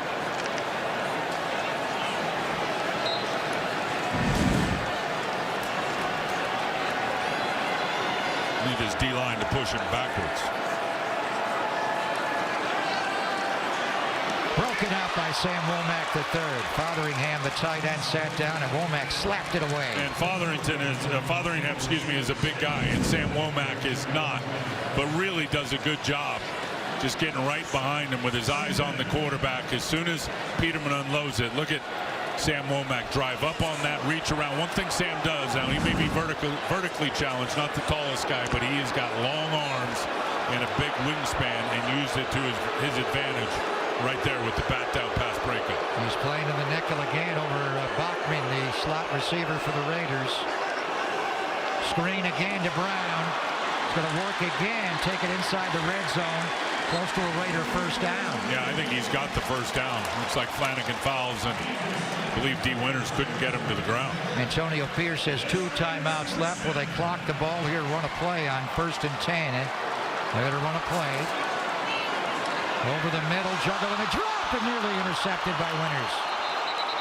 Incomplete ball stops the clock with 32 seconds to go in the half. I don't think Britton Brown was expecting that one that quick. Peterman just put it on him. Got his hands up there late, ball up in the air, and D. Winters almost got it. That was a rope. That thing it's hot. Peterman's decisive. He's getting the ball out quick. They just signed him a couple of weeks ago. He was in the system before with Luke Getsy and played Raider previously. Yeah, and he's in year number 8. Smart guy. That's Guyton getting open. Winters will put him down on the 9-yard line. Antonio Pierce physically walks on the field to call the timeout. Las Vegas. 30-second timeout. 26 seconds to go in the half. Now their starting quarterback, Pierce, announced this week is going to be Gardner Minshew, the former Jaguar, Eagle, and last year 13-game starter in Indianapolis. Aiden O'Connell will be the backup. Now the question is, will they keep 3 quarterbacks? Yeah. And would it be Bradley, we'll see later in the second half, or Nathan Peterman? You could have 2 on the 53 and 1 on the practice squad this year as well. Yeah, and of course the big news this week was that Gardner Minshew, as you said, is going to be the starter. I think a big part of that is Gardner Minshew has started hot throughout his career. He's been around for a while, had Indy right on the cusp of the playoffs last year. And their first 2 games are on the road. Week 1 at the Chargers, week 2 at Baltimore. It's got the Harbaughs right away to start. They're down in 3. Peterman slant to Guyton. First down Raiders. Tackle made by Renardo Green. That'll give the Raiders a 1st and goal, and the clock will stop with 20 seconds to go in the half. It's off to your right, running the slant, Renardo Green. I mean, there's nowhere to go for Guyton right after he catches that ball. It doesn't look like he's never got put on the ground. No. 3rd and final timeout, Las Vegas. Antonio Pierce calls his last timeout. Antonio Pierce was elevated when they fired Josh McDaniels last year. He was a linebacker coach for this team. They didn't have to take any of their coordinators. Mark Davis picked him out, and they bring in Luke Getsy by way of Chicago and Green Bay, where he coached Devontae Adams, who run essentially Kyle Shanahan's system. Absolutely. Here. And then James Craig coming over, the 49ers assistant O-line coach, to coach the offensive line. Antonio Pierce is highly respected by these players, and Max Crosby and all the best players for these Las Vegas Raiders. They feel like they made the right decision. Now they are out of timeouts, so can they run the ball here, or do they have to throw it? 20 seconds to go in the half. They're going to throw. Peterman will roll, being chased by Beal Jr. Throws for the end zone. Flag down. Touchdown Raiders. What's the flag for? Wilkerson's got the touchdown for now. Nice work by Peterman to run away from pressure and make that throw on the run. Well, especially because the play was off schedule.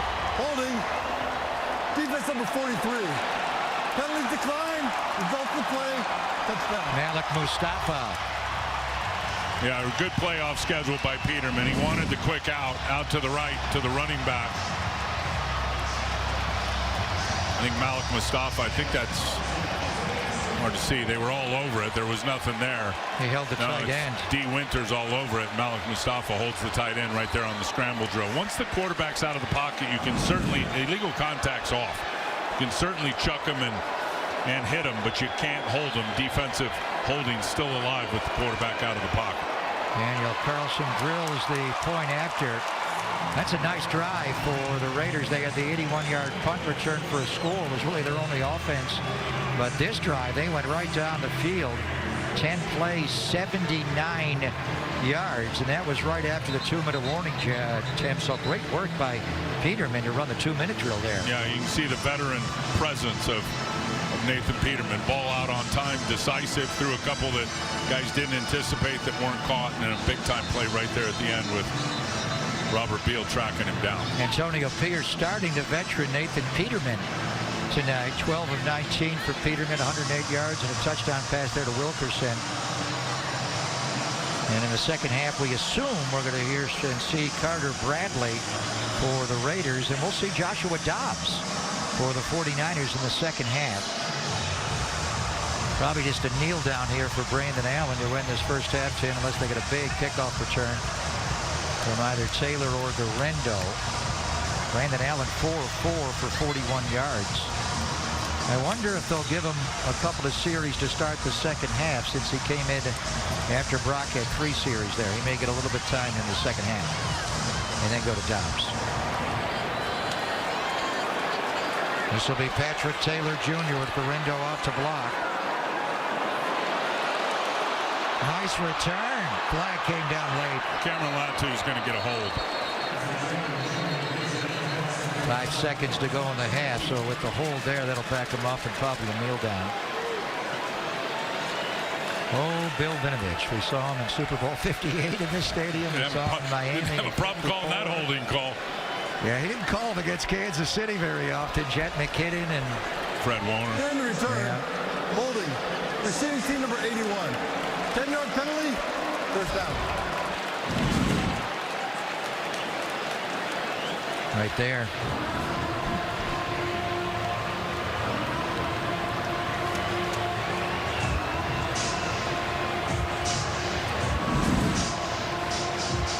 Never seen Kyle so chill during the football game. He's 3 in the preseason, Tim. He's not calling offensive plays. They're going to kneel down here and they'll go in at halftime. Clay Kubiak's done a nice job. Sure has, and I think it's great for Clay and for his future. How about last week, Clint Kubiak, who was with the Niners last year, calling plays for New Orleans against Clay Kubiak. You know the dad Gary was beaming someone. Huh? He's the patriarch. And he worked with Mike Shanahan, a backup quarterback, and he was his offensive coordinator in Denver for Super Bowl teams.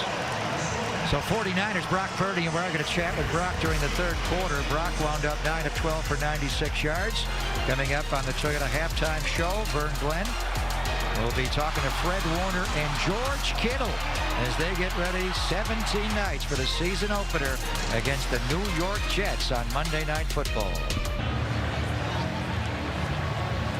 49ers do lead at halftime by a score of 17-14. Going to start the third quarter in moments. We are going to be talking to Brock Purdy coming up during the third quarter. He was in for 3 series, field goal drive, touchdown drive right away. Jim Ryan, welcome back inside the broadcast booth. Greg Papa with T-Rock. First play, he runs that stutter and go to Deebo Samuel. Hit him right down the left sideline, comes back and hits George Kittle over the middle. Well, it didn't take him long to find a rhythm, that's for sure. It started play 1, and Deebo Samuel, a little double move down the sideline.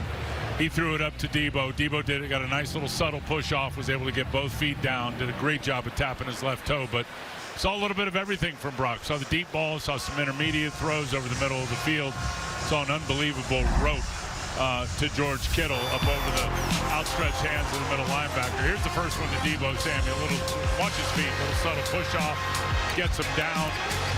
Then Brock rips it right here to Kittle. That was a great throw over the linebacker. George goes up high, points it. That's what we've seen Brock do when he needs to. Effective with his legs, taking off up the middle of the field, gets to the line to gain, lays out, gives himself up forward. So very good start this time around. Unlike last week where Brock didn't have the weapon cabinet open, he had it open in this game with Kittle and Deebo Samuel right from the get-go, and it didn't take him long for Brock to reignite with both of those players. Now he had his receivers. Brock was 9 of 12, 96 yards. Last throw was the slant to Deebo that got punched up into the air by Sam Webb and intercepted by the safety Chris Smith. 49ers ran the ball well in that first half, 76 yards, 42 yards, 8 carries for J.P. Mason.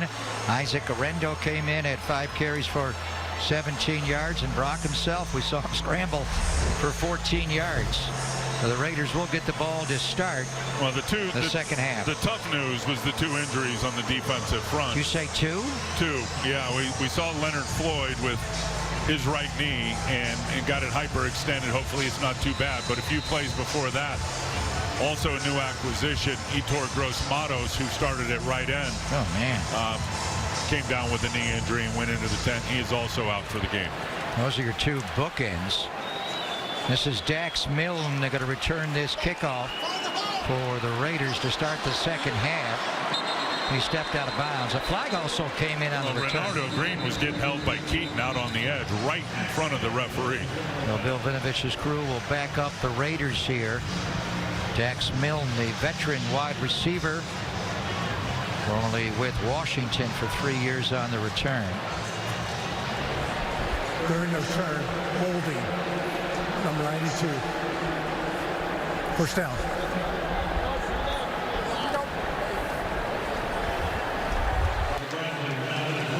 So Dustin Little is telling Kyle about the injuries, and I think we did see Leonard Floyd hyperextend his right knee. We did not see Gross-Matos, but he too has a knee injury, and those are your bookends to Nick Bosa. It is Carter Bradley taking over at quarterback for the Raiders.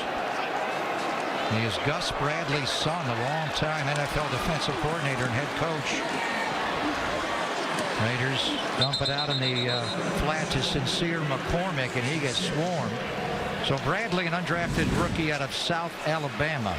And decisive from what I saw with him against the Cowboys. He's going to get the ball out of his hands. And good thing all those white jerseys were showing up in swarm fashion, because McCormick was pulling away from Luter and other guys trying to tackle him. The tackling's got to get cleaned up for the defense. Get the play in, Luke Getzey. The clock is running here. They're going to have to call a timeout. Play clock is at 10, and they get it snapped in time. He was at South Alabama last year after 4 years at Toledo. 3 seconds, 2, 1. He got it off. It's a jet sweep to McAllister, who ran the punt back for the touchdown. Nicely done to get the play off in time there. That was rushed by the Raiders. Boy, I would like to see one time a linebacker give a defensive end a jet sweep alert, and Sam Okuanu has an opportunity right here to get up the field and just tattoo that jet sweep. But A little late to the party with his eyes, and we're able to get around the corner. We've seen Nick Bosa struggle on that very action against the Kansas City Chiefs. Once that guy comes in motion, I'd love to see one of these guys back here yelling jet sweep alert, and no matter what, just hit that guy as he's coming in motion behind the line of scrimmage. McCormick on first down picks up a couple of yards.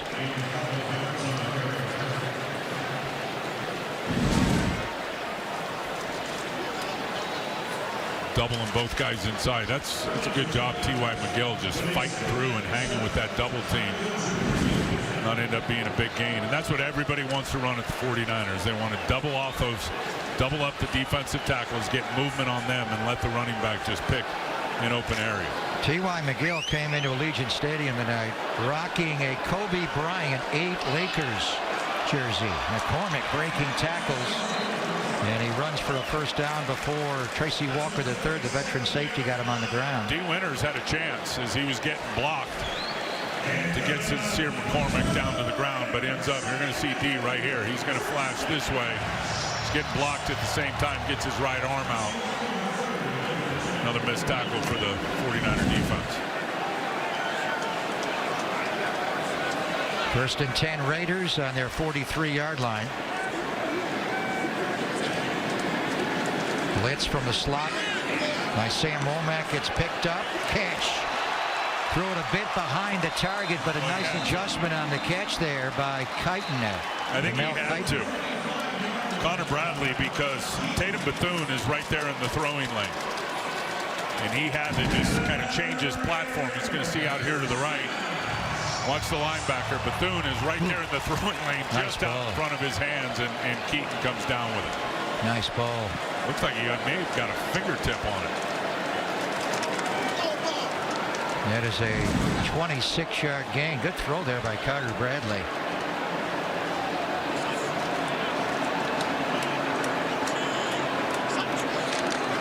Take the counter. Pressure by Anderson. And a catch for a touchdown. Sam Womack could not play the ball in the air. And Tyreek McAllister makes another huge play. They split him out wide as a slot player. That brought out, the two defenders out there, the corner and Sam Womack at nickel outside. Just a little delayed trail route had Sam beat right from the get-go. Ball comes out a little bit late. And I think Sam was worried about getting a defensive pass interference right there with his arms around McAllister, and he pulls off. McAllister catches the football and just turns upfield and runs it in for an easy score. Well, McAllister's been their offense, and the Raiders have taken the lead here. He had the 81-yard punt return for a score. Now he catches this 35-yard touchdown. 49ers led 10-0 in this game, and now they've fallen behind. It is 21-17 Raiders. What a game McAllister is having, and a first drive looked good by Carter Bradley. A lot of Niner gear here in Vegas. You can gear up for game day at the 49ers team store presented by Visa. You can stop by the team store at Levi's Stadium or shop online at 49ers.com. I bought more jerseys in the last 3 seasons from the team store. 29-year-old son that wants a Greenlaw jersey, wants an Ayuk jersey. Every holiday or birthday, it's a different jersey. Ayuk's on the trip, by the way. He flew with us last night. He was on the sideline, and he's here watching his teammates. Daniel Carlson will kick off. Cody Schrader's back deep to return, along with Tay Martin. Matei's going to block for Cody, the running back. It's tripped out, rolls out near the 30-yard line. Isaac Guerendo with that kickoff return. That's the longest kickoff return in the NFL this year. He's not going to be happy he didn't score. He got caught, but he kind of ran on the gas. But he popped up. The piano jumped on the sprinter's back at the end. You don't have to stop and play it, though. No. But, that was a 93-yard kickoff return by Isaac Guerendo earlier tonight. Brandon Allen, as we thought, will stay in a quarterback.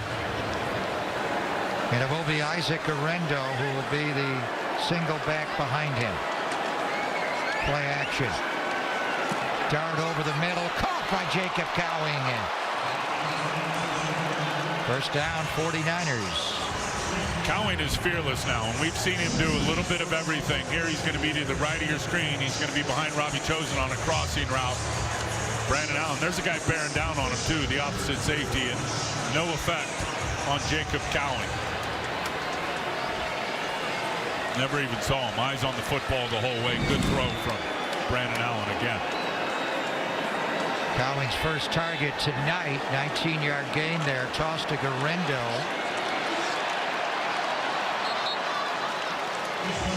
Jadon Grant had him. I mean, he's the force guy out on the edge, and good illustration of 220 pounds of Isaac Guerrero here in his right leg. He is thick now in the lower body. Grant's got him and just bounces off. A little jump step there by Guerrero. Able to get past the line of scrimmage. Guerrero, a fourth-round draft pick. Jacob Cowing also a fourth-round draft pick, and Jacob played really well Sunday night against the New Orleans Saints. And a 19-yard jet sweep, caught a 38-yarder down the right sideline right at halftime. Ronnie Bell, and they would just couldn't make the catch. Brandon Allen saw it right away. I don't know if Ronnie's just not turned the right direction. I think it's to you, to me, it's right there. It's vertical and it's quick. I don't think Ronnie Bell ever tracked that football. Seam route. Saw it late. He was looking inside. That's where the quarterback just saw outside. it a lot faster than Ronnie Bell did. He saw it within 1 second of that ball being snapped. He was going to that vertical down the seam before Ronnie Bell could anticipate it was coming. Wide receiver room is really loaded with the rookies. Ricky Pearsall not playing. Here's a blitz. Allen runs away from it and throws the ball away. Cornell Armstrong in the corner came on a blitz. 49ers will punt the football away. And Cam Latu looked like he went the wrong way in protection. You got to get out to the right with the offensive line turning the way they did, and there was nobody there for Armstrong, and Brandon Allen's out there running for his life, third down, and got to throw it away. Cam Latu cannot make mental errors in pro football. Physical errors are going to happen. You're going to get beat sometimes. You're going to get pushed around sometimes. You're going to drop some balls, but mental errors are not tolerated very well. Presley Harvin III to Dax Milne, the Raider punt returner. 49ers covered that well. We are going to talk to Brock Purdy from the 49ers sideline coming up, as Brock was 9 of 12 for 96 yards in the first half. We'll get his thoughts on the preseason and what's coming ahead in 17 nights. Well, John Lynch and his staff wound up with 8 overall selections. Finally had a first-round pick for the first time since Trey Lance. Ricky Pearsall looks good. We haven't seen him in the preseason, Tim, with a shoulder injury, but everybody else has looked good. Yeah, very good rookie class. And again, other than Malik Mustafa, who's just 22, everybody else is about to turn 24, already 24. J.P. Mason visiting with John on the sideline. He was an undrafted player a couple of years ago. Britton Brown gets hit by Bethune. He's got to wrap up. I mean, downhill linebackers. D. Winters downhill in a heartbeat. Forces the cut back inside. Bethune gets off his block, and he's there to make a big hit on Britton Brown. Just doesn't wrap up. There's D. Winters downhill, past the guard, forces the cut back. Bethune backdoors the offensive lineman. Brown able to get a couple of extra yards pulling away from him. I like Bethune a lot. 7th round pick, number 251. The Niners have hit round 7 big time. Yeah. Juwan Jennings and a guy named Brock Purdy. We're going to talk to Brock in a couple of series coming up. Nice play there by D. Winters, driving on the back. Brown, incomplete. D. Winters is going to be counted on heavily this year. Here he is. You're going to see him get to his landmark and then drive up on this check down right into the hole. Ball is incomplete. But the game is slowed down for him in year number 2, and that's what you want to see.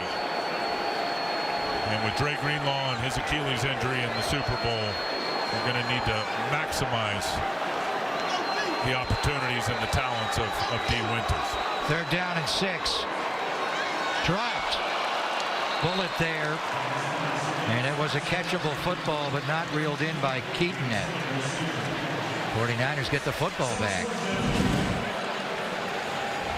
49ers just coming with a 4-man rush. Bradley unloads it. Ball a little bit behind Keaton, but one that could have been caught. I don't know if he gets the first down with the linebackers right on him, but he'll want to have back. Ronnie Bell is back to return this punt. Not Jacob Cowing. When we go through the wide receiver room, and then we got a flag coming down before the punt by A.J. Cole. Start offense, number 45, repeat fourth down. Bill Vinovich did not make that crew. Another member of his, did not make that call. Another member of his crew did. These are big moments for Ronnie Bell, Tim. We saw him on that seam route be off the page with Brandon Allen. Wide receiver room right now is deep. Yeah. The way Jacob Cowing is playing, and Ricky Pearsall and Chris Conley. Yeah. Bill Vinovich isn't on the field. Not that I can see. I see no white hat down there. Ronnie Bell let it bounce and then get by him and then pick it up. Breaking tackles. Still on his feet. Stubborn return there by Ronnie Bell.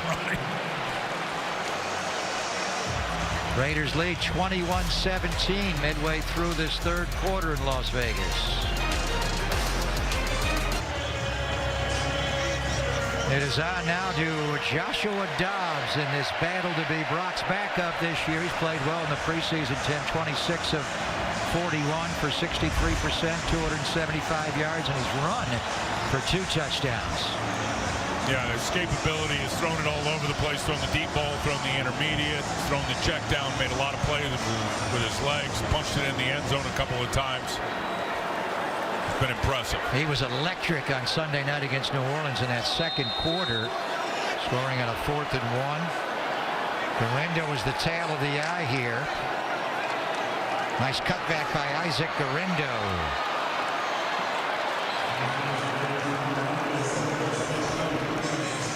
Well, you love that. 6 yards of carry in college. It's all stacked up to the right side of the offensive line, and it's kind of a split flow. The fullback, Braden Willis, goes to the left, and by design, Garindo ends up cutting it back and following him, able to outrun Ron Stone out to the edge. Takes a hit on the thigh pad, but not before he got 6 yards. 49ers traded up to take him at 129, giving up picks 173 and 176. He is an upright runner, Garindo. He stands straight up and down. There's Cam Latu. Nicely done by Dobbs in the flat for a first down. So Brandon Allen was 5 of 7 for 60 yards passing. Brock Purdy started 3 series, 9 of 12 for 96 in the INT.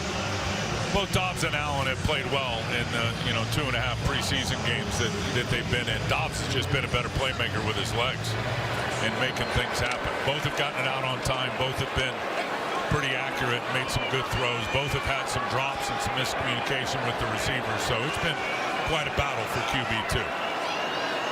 1st and 10 on the Raider 40. Garindo stays play side. Able to turn the corner and get something out of that run. Patient. He's going to start left, wants to cut it back up into the line, sees there's a lot of black jerseys there, then bounce to the edge and has enough speed to get it around the corner past Armstrong and again get positive yards, making something out of nothing. So J.P. Mason started the game and ran well.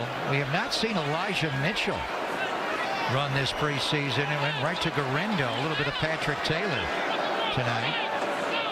Garindo goes in the right flank, and he catches the ball. He does. Not tackled right away. That'll bring up a 3rd down. Good job by Garindo, just not thinking about the tackler bearing down on him. His 46 was all over that right from the get-go. Jaquan Shepard, the corner, drives on it for the hit. Hung onto the ball, though, all the way to the ground. Good job. 3rd down and 7. Jacob Cowing goes wide right. And now they empty the backfield with Garindo and 3 eligibles left. Dobb looks right, slant to Cowing for the first down. Nice ball.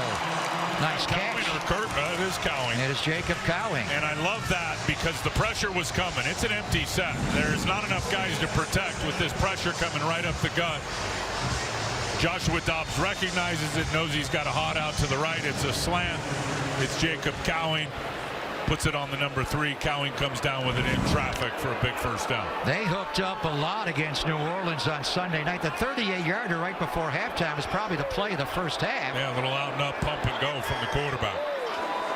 Now here's a toss to Patrick Taylor, the former Packer. Amari Gainer on the tackle for the Raiders. Yeah, the crack toss. The middle linebacker's got to be able to run the alley and stay unblocked and not let either the center or one of the guards get to him and cut him off. And Amari Gainer was all over that on Patrick Taylor. Well done by him. Gainer wears number 53, 2 of the fastest Raider linebackers of all time. The late great Thomas Howard wore that number, and Rod Martin. Rod was pretty good. A lot of people thought he should have been an MVP of the Super Bowl over the Eagles. Jim Plunkett was, but Rod had a couple of interceptions of Ron Jaworski in that game. Braden Willis fighting for the first down.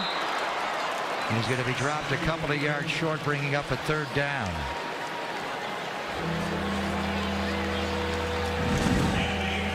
Dobbs knows right where he wants to go, and they're just looking to get this thing to 3rd and short. Finds Braden Willis, who ends up carrying 3 or 4 Raiders to make this thing a 3rd and 1. Willis goes off. Latu is in line.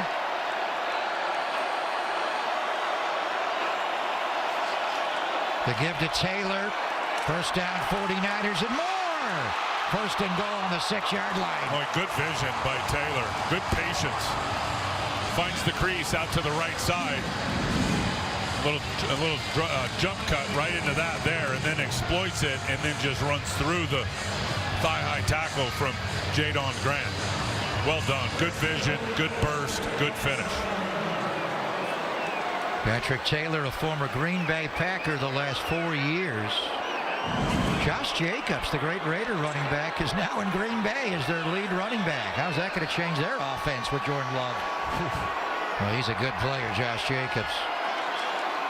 Play action. Dobbs chased out by Robinson. Will he run for it? Tried to, but couldn't turn the corner. Jake Silvera tracking him down. Dobbs is going to dip that shoulder and go for it. Patrick Taylor fell down coming out of the backfield. You'll see right here, he's trying to get the block. He misses it and falls down. Janarius Robinson. He's a player. Jake Silvera. He's looked good for the Raiders. Well, he looked good as a rookie last year out of Arizona State when the 49ers were here for the week practicing against him. 2nd and 4. 2nd and goal from the 4, trying to take the lead back. They're going empty. Clay Kubiak goes empty set. 3 are right in the bunch, 2 are left. Quarterback sweep. Raiders are all over that. It was a design quarterback sneak for Josh Dobbs. Raiders stepped right on his face mask. Marquand McCall blew right through. It looked like Cam Latu may have got away with one. Looked like he started quick. The Raiders in a stun off the edge. I think it was Amari Gainer coming first in the backfield, and then everybody else caught up outside in. Let the big fellas get the credit up on the inside. Now 21-17 late in the 3rd quarter. Antonio Pierce's defense trying to keep the 49ers out. 3rd down and goal. This is a goal to go. You need the end zone. Robbie Chosen working out of the slot right here. Number 7. Dobbs looking that way. Throwing in the back of the end zone for Jacob Cowing. We love that. Touchdown 49ers. They have the lead back. Oh, nice work by Joshua Dobbs. Really good work by Joshua Dobbs. Cowing's production all over the map in college at 2 schools. Over 4,000 yards in terms of receiving. And he's just going to run an in cut. Robbie Chosen takes the slot defender with him. The safety stays in the middle of the field. Dobbs saw it with Chris Smith right there playing Robbie Chosen. Knows that in cut's going to open up with Cowing outside of it. On time, on the money.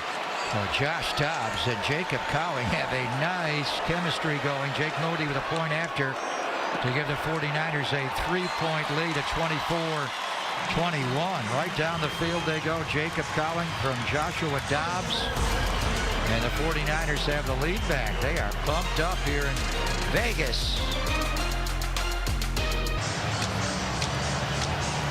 Jacob Cowing right in between Deebo Samuel and Ricky Pearsall, fellow rookie. Boy, Cowing looked good on that drive. Well, I know he had some drops in college. He has dropped nothing with the San Francisco 49ers. Really impressive this last game and a half. And how about Joshua Dobbs? 5 for 5 on that drive, converting on third down. That was an impressive 11-play, 55-yard drive. See Tanner Mordecai sitting next to Josh Dobbs. Well, Jake Moody will kick off again. The 49ers have the lead back here late third quarter at 24-21.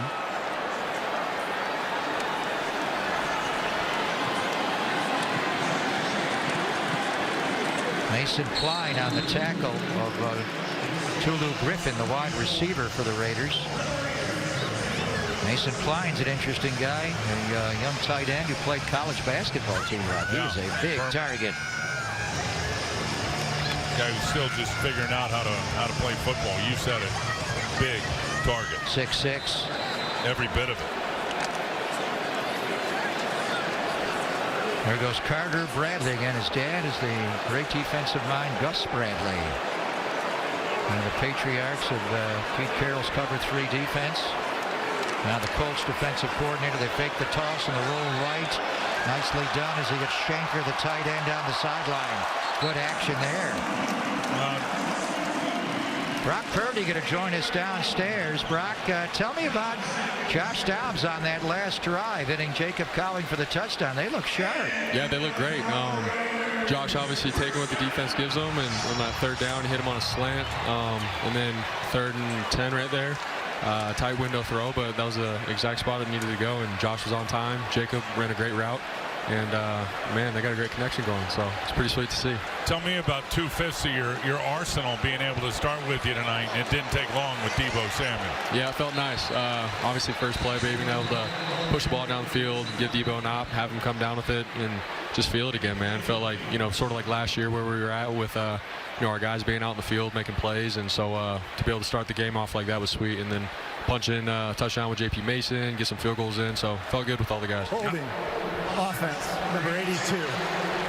First down. Take us through the throw to George Kittle over the middle of the field with Malga right there in the throwing lane. Is that just a trust thing with you and George? Throw it high, he's going to go high pointed, because it was just over the fingertips of the linebacker and George came down with it. Yeah, we had his route in for that coverage, Tampa 2, and that Mike packed it back, and so I was getting hit, but I knew George was going to be right there, and I put it up hopefully for him to be able to get the ball, and sure enough he did. So, but yeah, man, that's like reps on reps, practice and routes on air of putting it where it needs to be, and George being there at the right time. So that was a great rep that we got.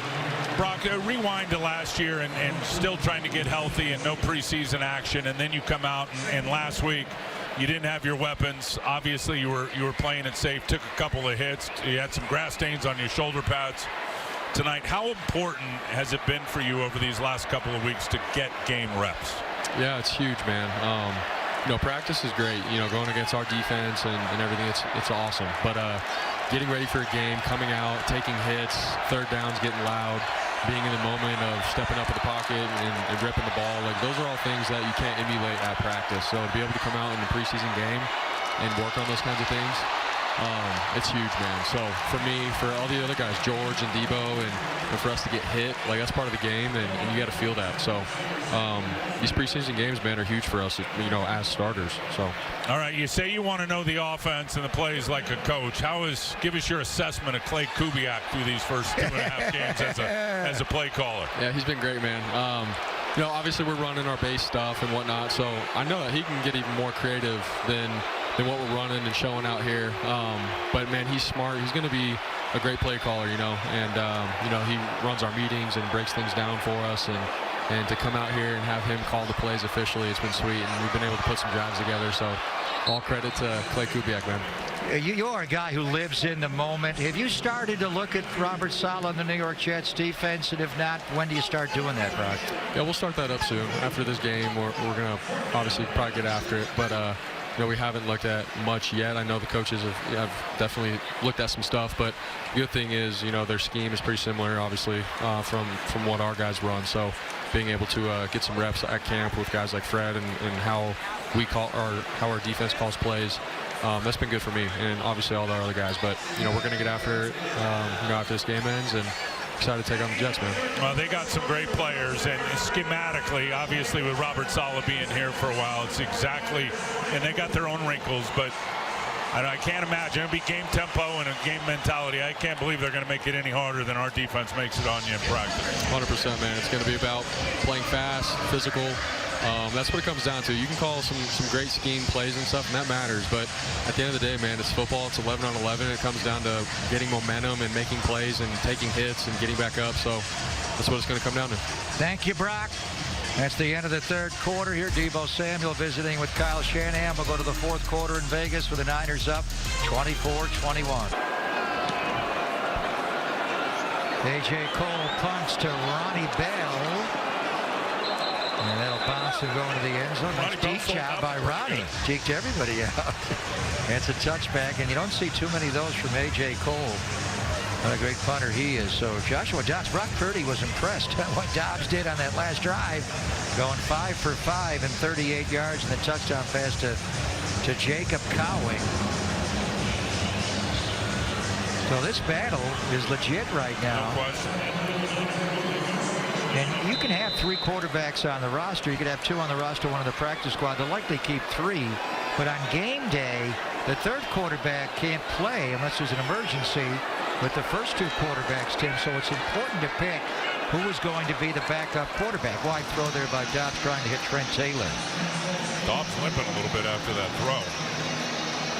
No, and that's why I said in the open it could be based on the matchup week to week in terms of not being able to play until the 2 guys, the third can't play until the 2 guys in front of them are injured. So it may change week to week? Possible. The other thing that could change is your scout team quarterback based on what kind of quarterback you're going to play.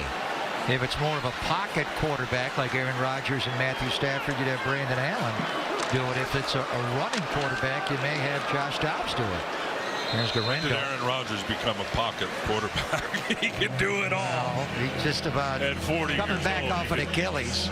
I bet you he's think still they're going to run the zone read the first game? I don't think they'll be running the zone read, but he'll still be extending plays. I can promise you that. I think the question with the Jets is their offensive line that much better? They brought in Smith, the former Cowboy, at left tackle. They got Morgan Moses at right Sims at tackle. guard.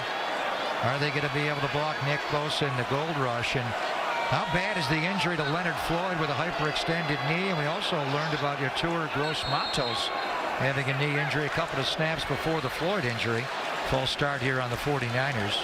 Full start offense, number 69, deep third down. So what's happening, Bill Vinovich, a lot of times late in the preseason, they will simulate the white hat, the referee going down. And that's why Bill Vinovich just walked off the field here in the second half. And the back judge is making the announcements. Todd Krukov. Vinovich is down there standing on the 1-yard line. Why couldn't he leave the Super Bowl last night? He worked the Super Bowl last February the 11th here at Allegiant, 49ers and Chiefs, and he also worked Super Bowl 54 in Miami, 49ers and Chiefs. Dobbs avoids the outside pressure. It's Tay Martin who lost the ball. Tay Martin caught it and then fumbled it. Whose ball is it?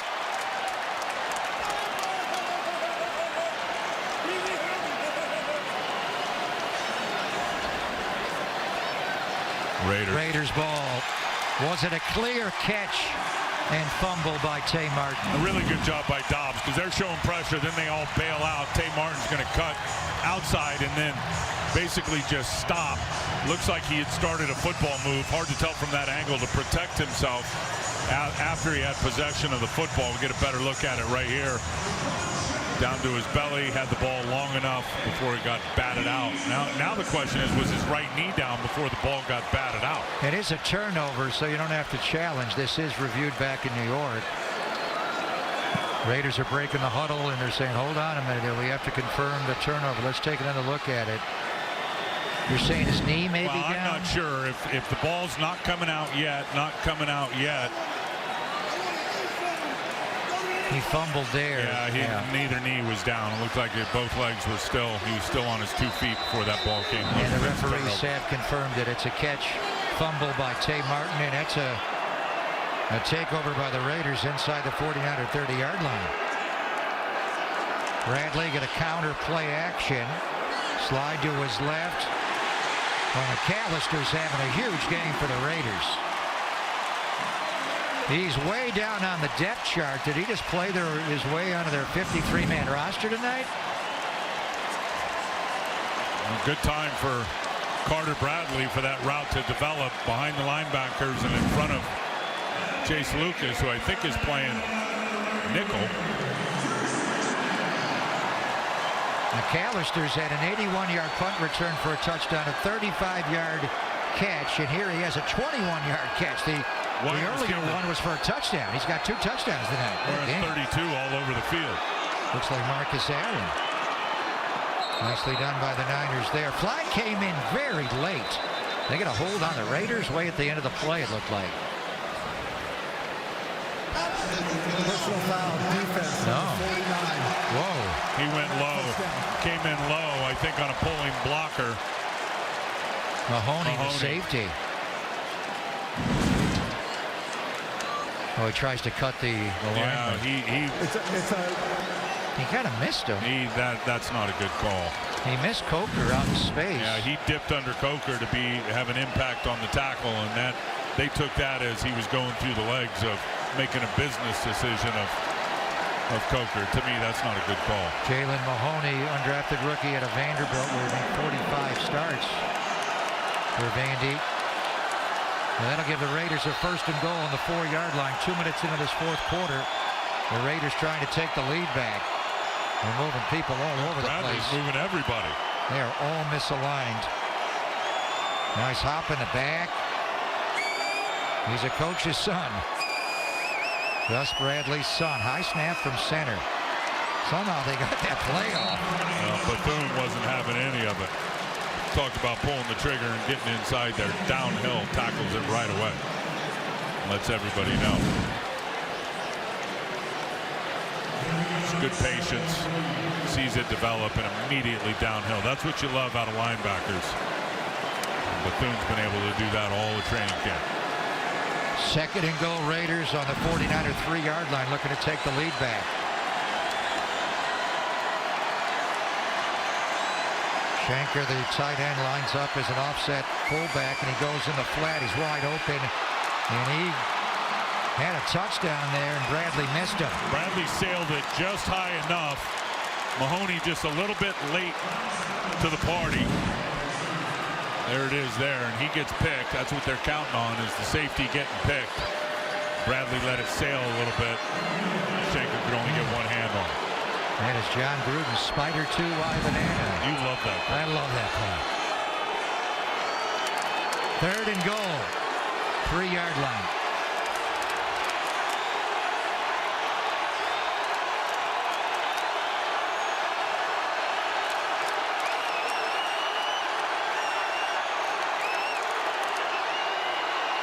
Bradley pulled it, and Jalen Graham wasn't having it. Jalen Graham says enough of this. Man, he played well last week against New Orleans. 2nd-year player, and he has got tremendous upside. Here he is here. He's just going to get downhill and play it the whole way.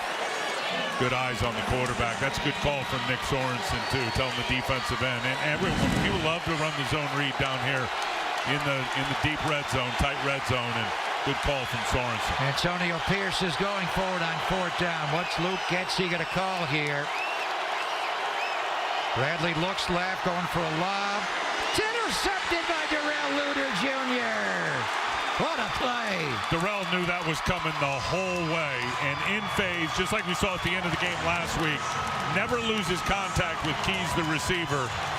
And Darrell does a really good job of getting his eyes on the quarterback and tracking the football. And he sees that the whole way. to the right of your screen. And he's got his eyes on it the whole way. Hand fighting with Keys, goes up, reaches out, and pulls that thing down. So Tay Martin with the fumble deep into 49er territory, but the Niners come up with a goal line stand on 4th down on the theft by Luter Jr. Got to sneak in our Pepsi trivia question. This one's a great one. Which current 49er caught the last touchdown at the Oakland Coliseum? The Raiders' last game there was 2019. They moved to Vegas the pandemic year of 2020. I'm going to take a shot, and I have no idea with a veteran receiver. Chris Conley or Robbie Chosen, and I'll go with Conley. So you're going Conley as a Kansas City. No, he was gone by then. He was in Jacksonville. So you're going. They played there on Christmas Eve. Oh, did they? You're looking. That was before 19. That was before 19. You're going Robbie Chosen, formerly Robbie Anderson. Here's Isaac Garendo.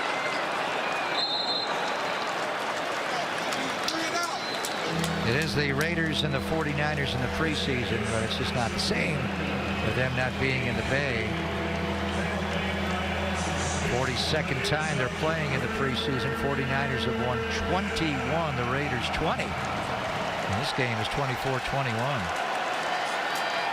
They've been here 4 times since January of 23. Remember that overtime game? 34-31 Niners. Jarrett Stidham started the quarterback for Robbie Raiders. Robbie ended up finishing. Robbie Gould made the field goal. Defense was Nick Bosa throwing Colton Miller into the lap of Stidham at the end of that game. Played him in the preseason last year. Tonight, the Super Bowl, obviously. Nice catch by Trent Taylor and a nice slant from Josh Dobbs. First on 49ers out to their 35-yard line. Dobbs is impressed with how he's just seeing the field. And Trent Taylor right here, a little trail position behind Ronnie Bell, a little shake and bake inside. Dobbs sees it with the deep safeties and puts it right on the mark on time. Shake and bake. Now you see him, now you don't. He's the magic man. So with Jacob Cowing playing so well, T-Rock, we think 6 wide receivers will make it. What does that mean for Trent Taylor? Maybe practice squad as a veteran? Well, I think you got to figure out the numbers when you factor in Brandon Ayuk. Braden Willis with the catch. What work by Josh Dobbs there with Ron Stone Jr., his dad, a former Raider and 49er offensive lineman, right in his lap. Defensive lineman unblocked. Nice. Well, his dad was a good player. His dad was a tremendous player. And a really good coach at Valley Christian High School in San Jose. Really good coach. And that's where Ron Jr. played. First and 10 Niners trying to run this clock out with under 9 minutes to play.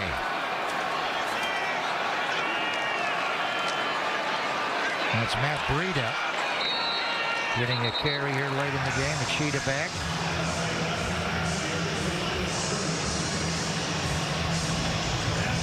And Breida showed some flashes last week of the old Cheetah for sure. A couple of nice runs against the New Orleans Saints. The wheel route. The wheel route. 3 catches, 30 yards. He picked up most of those on an out and out from Josh Dobbs last week.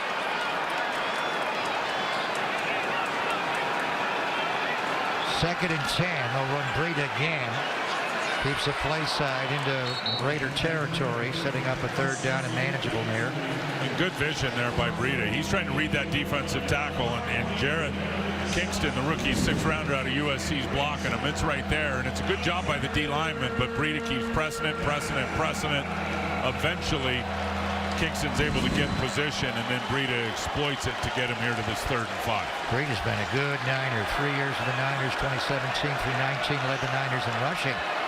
In 2018, over 800 yards at pop. We'll see if Dobbs can keep it going on the money down, 3rd down. 3rd and 5. Little high to Ronnie Bell. 49ers will punt the ball away. He had the whole shot he was looking for against that defense. Just sailed a little bit on him out in front of the outstretched Ronnie Bell. This is one of those. Ronnie Bell's like, I haven't run this corner route. Unidentified flying object. You were waiting on that. I was waiting on that one. with Dobbs. For the Pasternak. There's Presley Harvin III. Wisnowski will be fine in 17 nights, but this guy is somebody's going to scoop him up and make him a punter this year, the way he is punted. Dax Milne is back to return for the Raiders. Former Washington Commander calling for a fair catch. We got to answer that Pepsi trivia question. Which 49er caught the last touchdown at the Oakland Coliseum? Who'd you go with, Chris Conley? I did.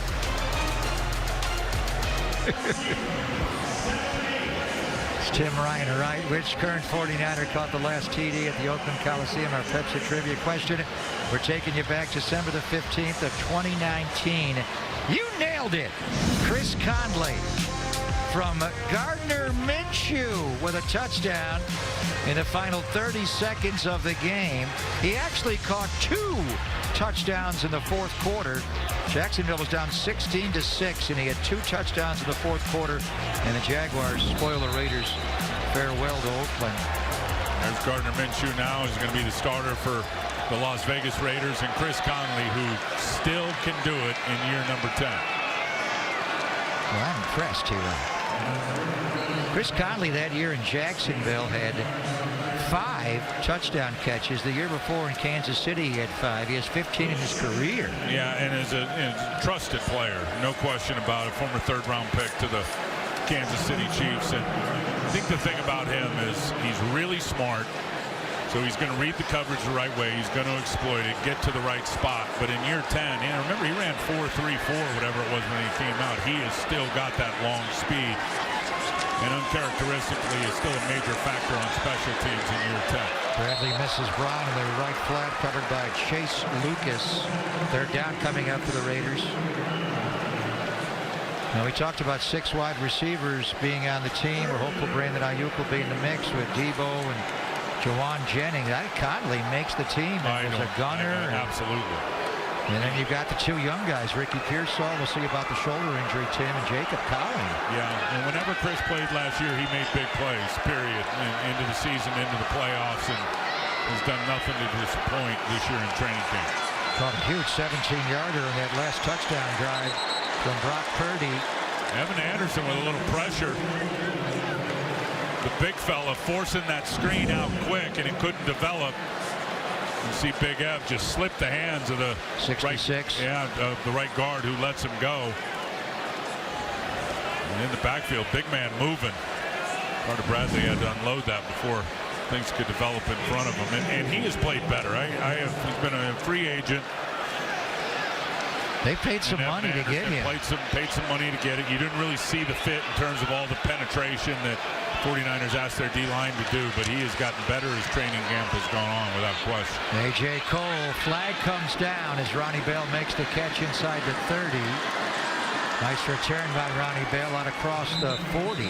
What's the flag for? Well, the hat's off. We know what that means down on the sideline. Somebody went out of bounds.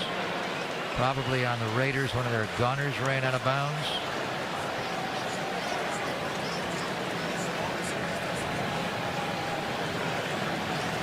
Kyle Shanahan and the 49ers obviously will fly home right after the game. Tim, have the weekend off, go back to work next week. And then it's cutdown day on Tuesday in the NFL. You got to go from 90 to 53. It's not as dramatic, though, when you have the 16, 17 with the international pathway players. 6 veterans. It should really just change the finality of cutdown Out of day. bounds. Kicking team, number 32. 5-yard penalty added to the end of the run. First down. It's been the one mistake Tyreek McAllister has made tonight. He has been outstanding. Can the 49ers run the last 6:08 out and win this game? Jair Brown is going to be a starting safety this year. We're talking about wide receivers, Tim. Assuming Ayuk gets in, you got Ayuk, you got Debo, you got Jawan Jennings, your top 3. Here's the other guys battling for spots 4, 5, and 6. Yeah, and assuming they keep 6, I think Conley's going to make it in terms of what he's done. Jacob Cowling, 4th-round pick. Of course, he's going to make it, and he gets the benefit of the doubt as a draft choice, and has done nothing to, I think, change their mind, as he had a late start with a hamstring injury. I think the biggest thing as a receiver, but also He's done a good job returning punts, securing the punt. Tanner Mordecai is in. Handoff to Cody Schrader. Nice run inside the Raider 40-yard line. The one guy we left off is Ricky Pearsall, Right. the rookie, so he would be 4 there. Well, he's got the shoulder that he's going to have to mend So here. only 2 of those 8 are going to make it. Yeah. And I'd say, as you said, cut down on Tuesday, it's Cowing and Chris Conley, I would venture to say. So here's Tanner Mordecai. What a career he has had at Wisconsin, SMU, and Oklahoma. Made 34 starts there. And he played well. He just rip it and can run. He was good Sunday against New Orleans. And they run this clock out here with Cody Schrader taking the handoff again. Brayden Willis looks like something may have happened to him as he was pulling around, leading the way up, and may have got a stinger or something as he's exiting the field right now, leading the way in front of Schrader. He's had a big collision with a defensive player. That was Tanner Mordecai's numbers against New Orleans. He hit his first 4. Played the entire 4th quarter for Josh Dobbs. Or actually, Allen came in the 3rd quarter. Dobbs played the whole 2nd quarter. 2nd and 6. Again to Schrader. They're in field goal range here for Jake Moody, but that'll only stretch the lead out to 27-21, and then the Raiders can still win the game. So you'd like to play keep away here and pick up this 3rd down. Mordecai's got an impressive arm. He does. And he can run. He's got a 4.46 40 time. What an athlete. He's got some juice for sure. Last year played at Wisconsin and made 10 starts and threw for over 2,000 yards. He had some big years at SMU. 1 year threw 39 touchdown passes, another year threw 33. Frank Taylor.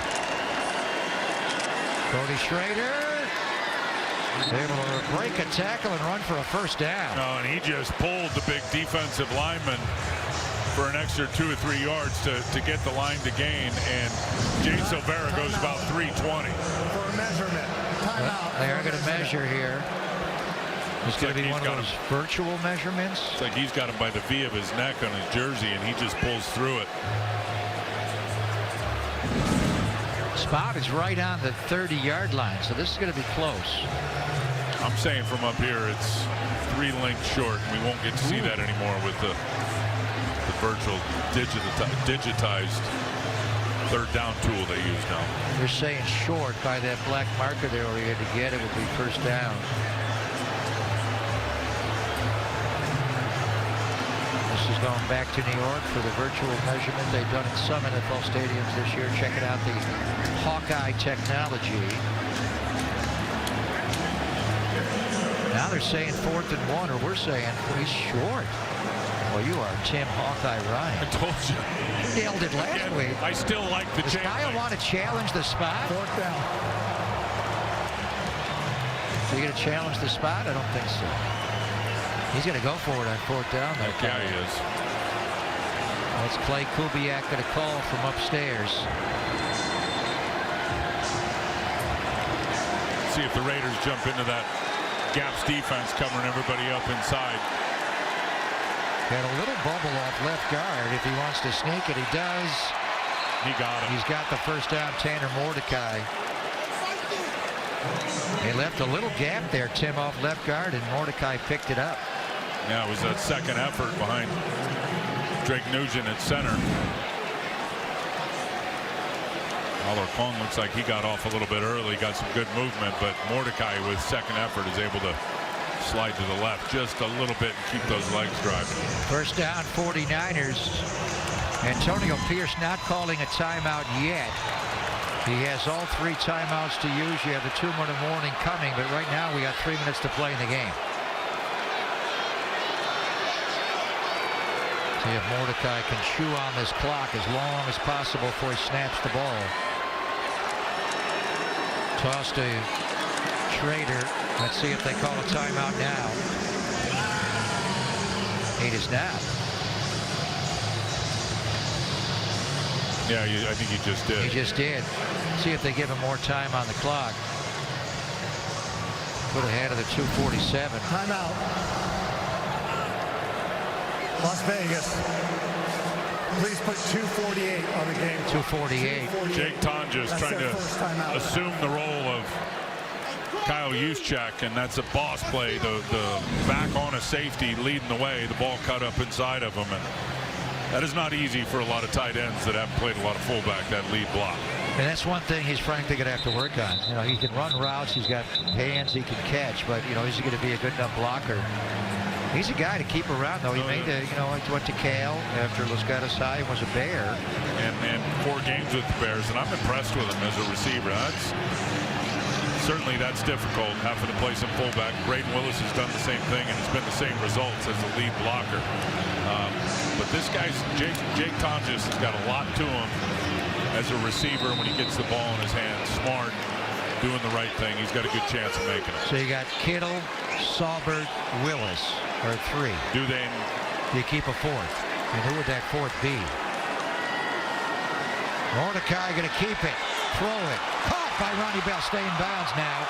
And he will. First down 49ers. Not easy rolling to your left for Tanner Mordecai, and he puts this right on the money. Keeper action. Ronnie Bell come from the opposite side of the field with the crosser. Drops it right to Ronnie Bell. Nice little action right on his grill. Antonio Pierce not going to call a timeout, so the 49ers can take this down to the 2-minute warning. They don't have to snap the ball. So they're going to stay in the huddle, take it down to the 2-minute warning. And then the Raiders only have 2 timeouts left, so really the Niners can kneel the game out. With Pierce not calling a timeout before the 2-minute warning. That's a 2-minute warning. 49ers look like they're on their way to a victory here, which would take their preseason record to 2-1 in 2024. They have enjoyed themselves in the Vegas desert tonight, and they're going to be back for Arizona coming in on October the 6th. That'll be a 1:05 kickoff. 49ers take on the division rival and the dramatically improved Arizona Cardinals at Levi's. That's also Alumni Weekend, and we'll be honoring the new Hall of Famer, Patrick Willis. So get your seats today at 49ers.com/tickets. Great speech. Had a good conversation with Pat last week and in the facility. So happy for him. And he was out to talk to the team. George Kittle had a cameo tonight, did well. Caught a couple of passes from Brock Purdy, 3 catches for 34 yards. Kittle down the middle. He's ready to roll. 49ers going to kneel this game out. May have to run a play. The Raiders do have 2 timeouts remaining.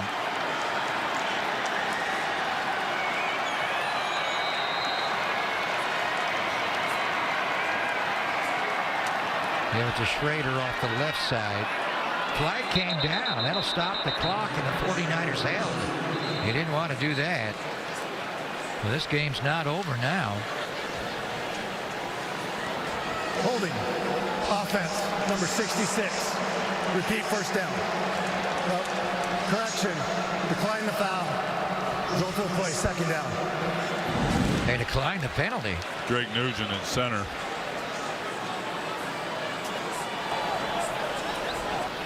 Clock's going to start on the snap. He's an undrafted rookie out of Michigan after playing at Stanford. Deebo Samuel, stutter and go to open on the first play of the game from Brock Purdy.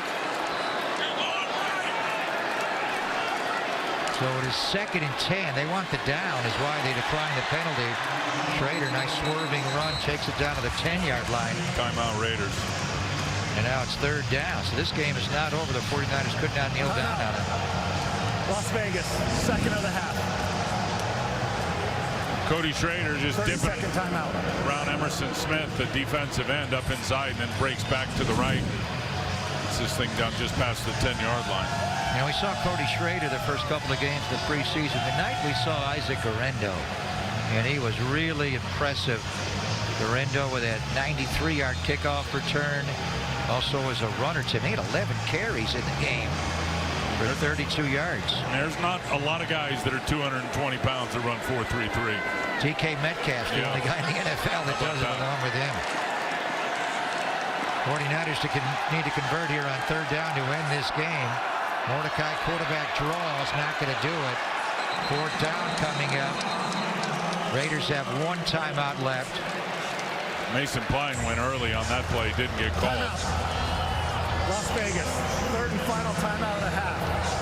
Please put 1:46 on the game clock. 1:46. Giles going forward on 4th down. R.J. Ronstone Jr. unblocked, coming right up inside.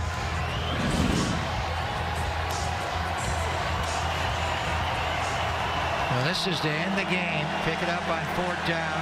You need 5 yards. Otherwise, the Raiders can make a length of the field march, and they could tie the game with a field goal. Now, remember, there's no overtime in the preseason. So they could tie the game, but there will not be overtime. Raiders showing blitz on 4th and 5. Mordecai got a lob one for the end zone, incomplete. Went to Mason Klein, the tight end. 49ers defense, like they did last Sunday against New Orleans, Tim, is going to have to end the game on the field here. Just throw the fade to Klein, which was a bit of a surprise out there all by himself, 3 by 1. Plenty of room for him to go up and get it, and just ball a little high into the outside and unable to really get up and use that 6'6" frame to high point the football. Former basketball player tried to throw him the alley-oop there. He played at Furman and also before that at Ferris State. He did the two-hand vertical rip on that one. So here goes Carter Bradley trying to get the Raiders a tie or a win. And broke it out by Sam Womack, the third, beautifully. Went right around the wide receiver Terrell Bynum to swat it away. Yeah, and textbook. Bradley had to let that one sail a little bit because Chase Lucas is underneath it. You see right there, and then look at Sam Womack. Just tell you one thing Sam can do now. If he's on it with his eyes, he has really got the ability to quick drive up on that football and use those long arms. We've seen it a few times in this game tonight. He's played well. He has. He had a good game tonight. 2nd and 10.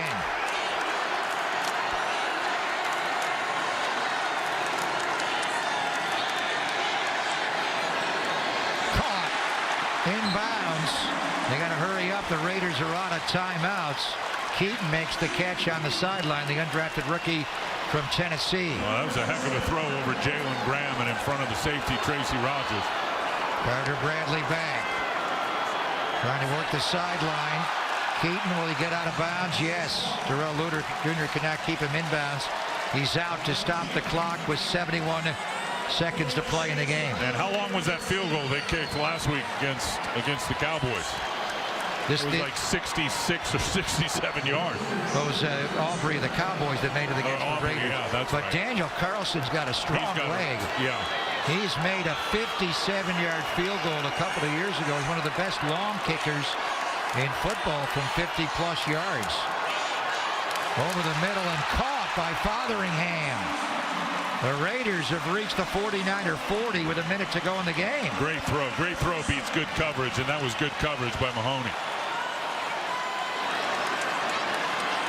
Bradley is decisive, isn't he? On the cut, did they catch that ball? Luter undercut it. They gave Keaton a catch on the Niner 30. What a ball and what a catch.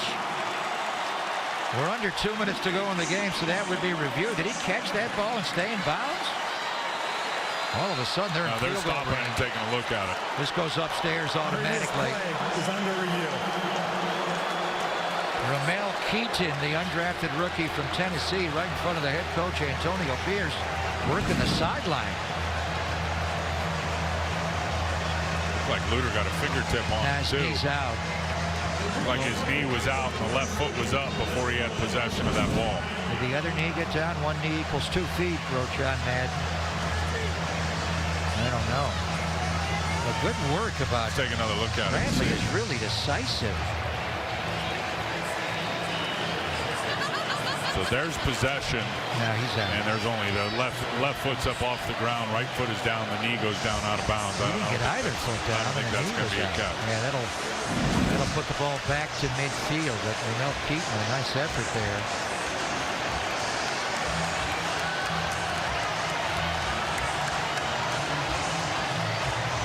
I think the big thing we're talking about Guerrero, the takeaway tonight was how good Guerrero was to make it as a running back.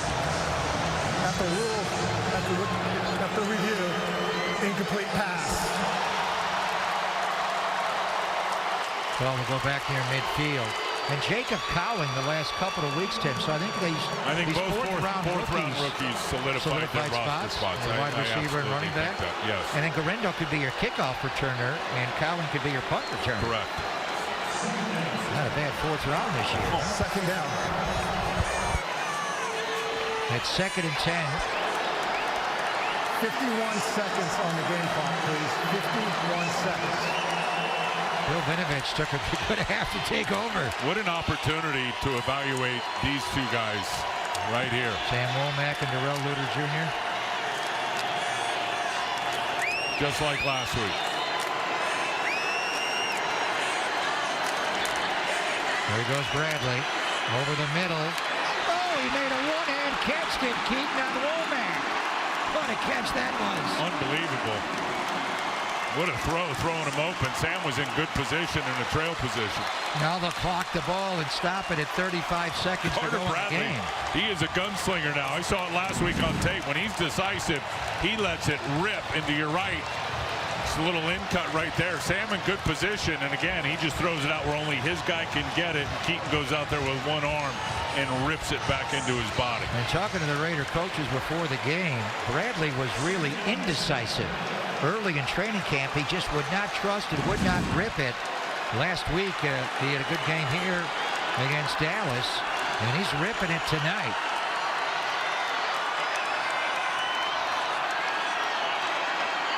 Now he's going to get sacked.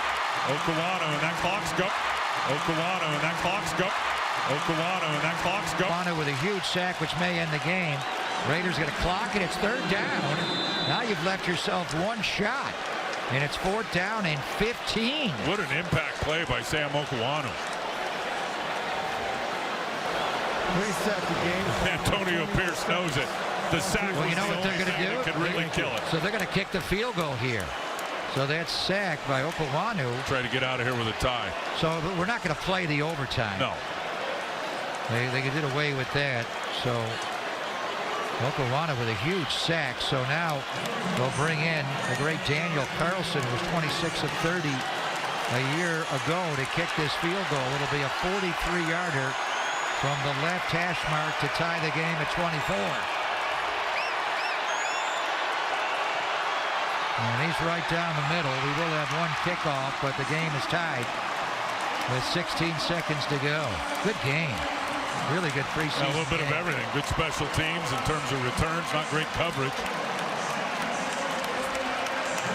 Well, we had a game with the Raiders January 1st of 2023 at the end of the 22 year. They did go to overtime. And the 49ers wound up winning 34-31. Bosa had a big hit on Jarrett Stidham at the end of the game. Robbie made a Stidham at the end of the game. Robbie made a... Putting Colton Miller in the lap of Stidham was the impact play to end that game, at the end of that game. So likely the 49ers will wind up this 3-game preseason with a record of 1-1-1.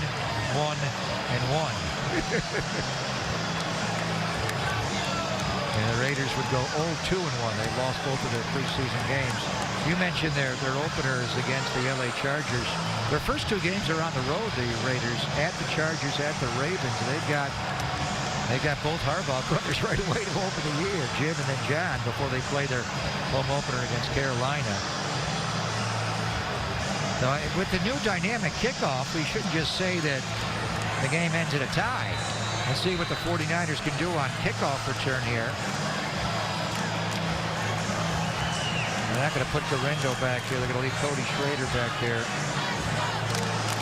with Tay Martin. See how the Raiders handle this. In the old days, you'd squib it. You can't do that now. It's got to get into that landing zone, 20 to the goal line.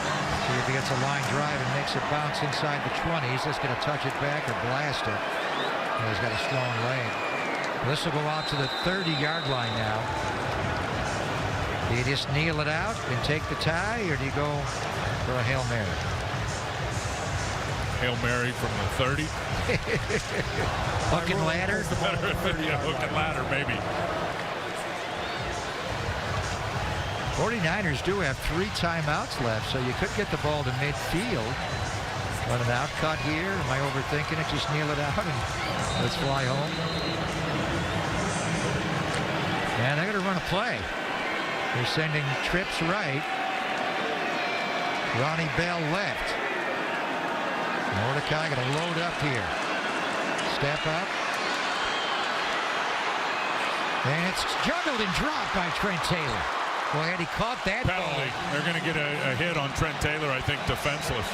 Or even the flag is even more in the Raider defensive backfield. That's where it got called from the back judge. That's where he threw it. So this would give the 49ers the ball at midfield, or they'll move it from the 30. Now you could take a Hail Mary shot here with Mordecai's arm. He had 7 seconds to go in the game. Personal foul. Defense, number 53. Automatic first down. Amari Gaynor, the linebacker. Trent Taylor certainly vulnerable as he's trying to catch the football, and then Right Gaynor there. comes in and just helmet to helmet, correct. So they're on their own 45-yard line, so they have to go in the air 55 yards plus, but Mordecai has a big arm. 49ers end every walkthrough with a Hail Mary, thrown usually by Trent Williams. Or you throw a quick ripper out of bounds, real quick. Oh, I got hit. And that's a fumble, and Smith's going to recover for the Raiders. I think his arm was going backwards on that. I think it's called an incomplete pass. Is it, with 1 second to go? Let's see here. Was he still pulling back, Mordecai? Yeah, one more play. Boy, that's close. And it looked like an empty hand coming forward. Oh, that's a fumble. They'll give him one more. 3 seconds to go. So you got to go to the end zone now in a Hail Mary. Going to roll him to the right. Mordecai going to heave it downfield. Is it deep enough to get in the end zone? No. It is called for by Trent Taylor. And he laterals it back to Ronnie Bell. Nugent, the Sioux's got the ball. It's crazy. Ronnie Bell flipping back now. Cody Schrader's got it. Mordecai's got it. The quarterback's got it. He can't throw it again, though. Let that one go forward. There's the penalty. Yeah, that was a forward pass. I love there's no quitting, then he fumbles, and then here we go. Gutierrez picking it up, and he fumbles. The Raiders-Niners turned into Cal Stanford at the end. Oh, my goodness. It's a bonanza. That was fun. Kyle saying, really? We don't want anybody hurt at the end of the game. Oh, a wild play. Illegal pass. Offense, number 4. The game is over. How about Trent Taylor catching the Hail Mary? Just wasn't in the end zone. Wild game. Fun game tonight, wasn't it? Yeah, it was. Saw some great moments. Look at Gutierrez. He doesn't even care about the illegal pass. He's like, I should have had the touchdown. Sebastian Gutierrez, the lineman. Pooty's telling him, hey, it was an illegal pass anyway, man. It wouldn't have counted. Mordecai made 2 passes on that, the Hail Mary. And then the second one's not legal. So Isaac Orendo, what a game he had tonight with a 93-yard kickoff return, 11 carries for 32 yards. Brock Purdy played a little bit tonight. Stutter and go to Devo over the middle to Kittle. And in the end, it's fun. And it ends in a tie. We don't wear ties in preseason, T-Rock. And we have them on the scoreboard, kind of, but we're not playing overtime in the preseason. It ends tied at 24.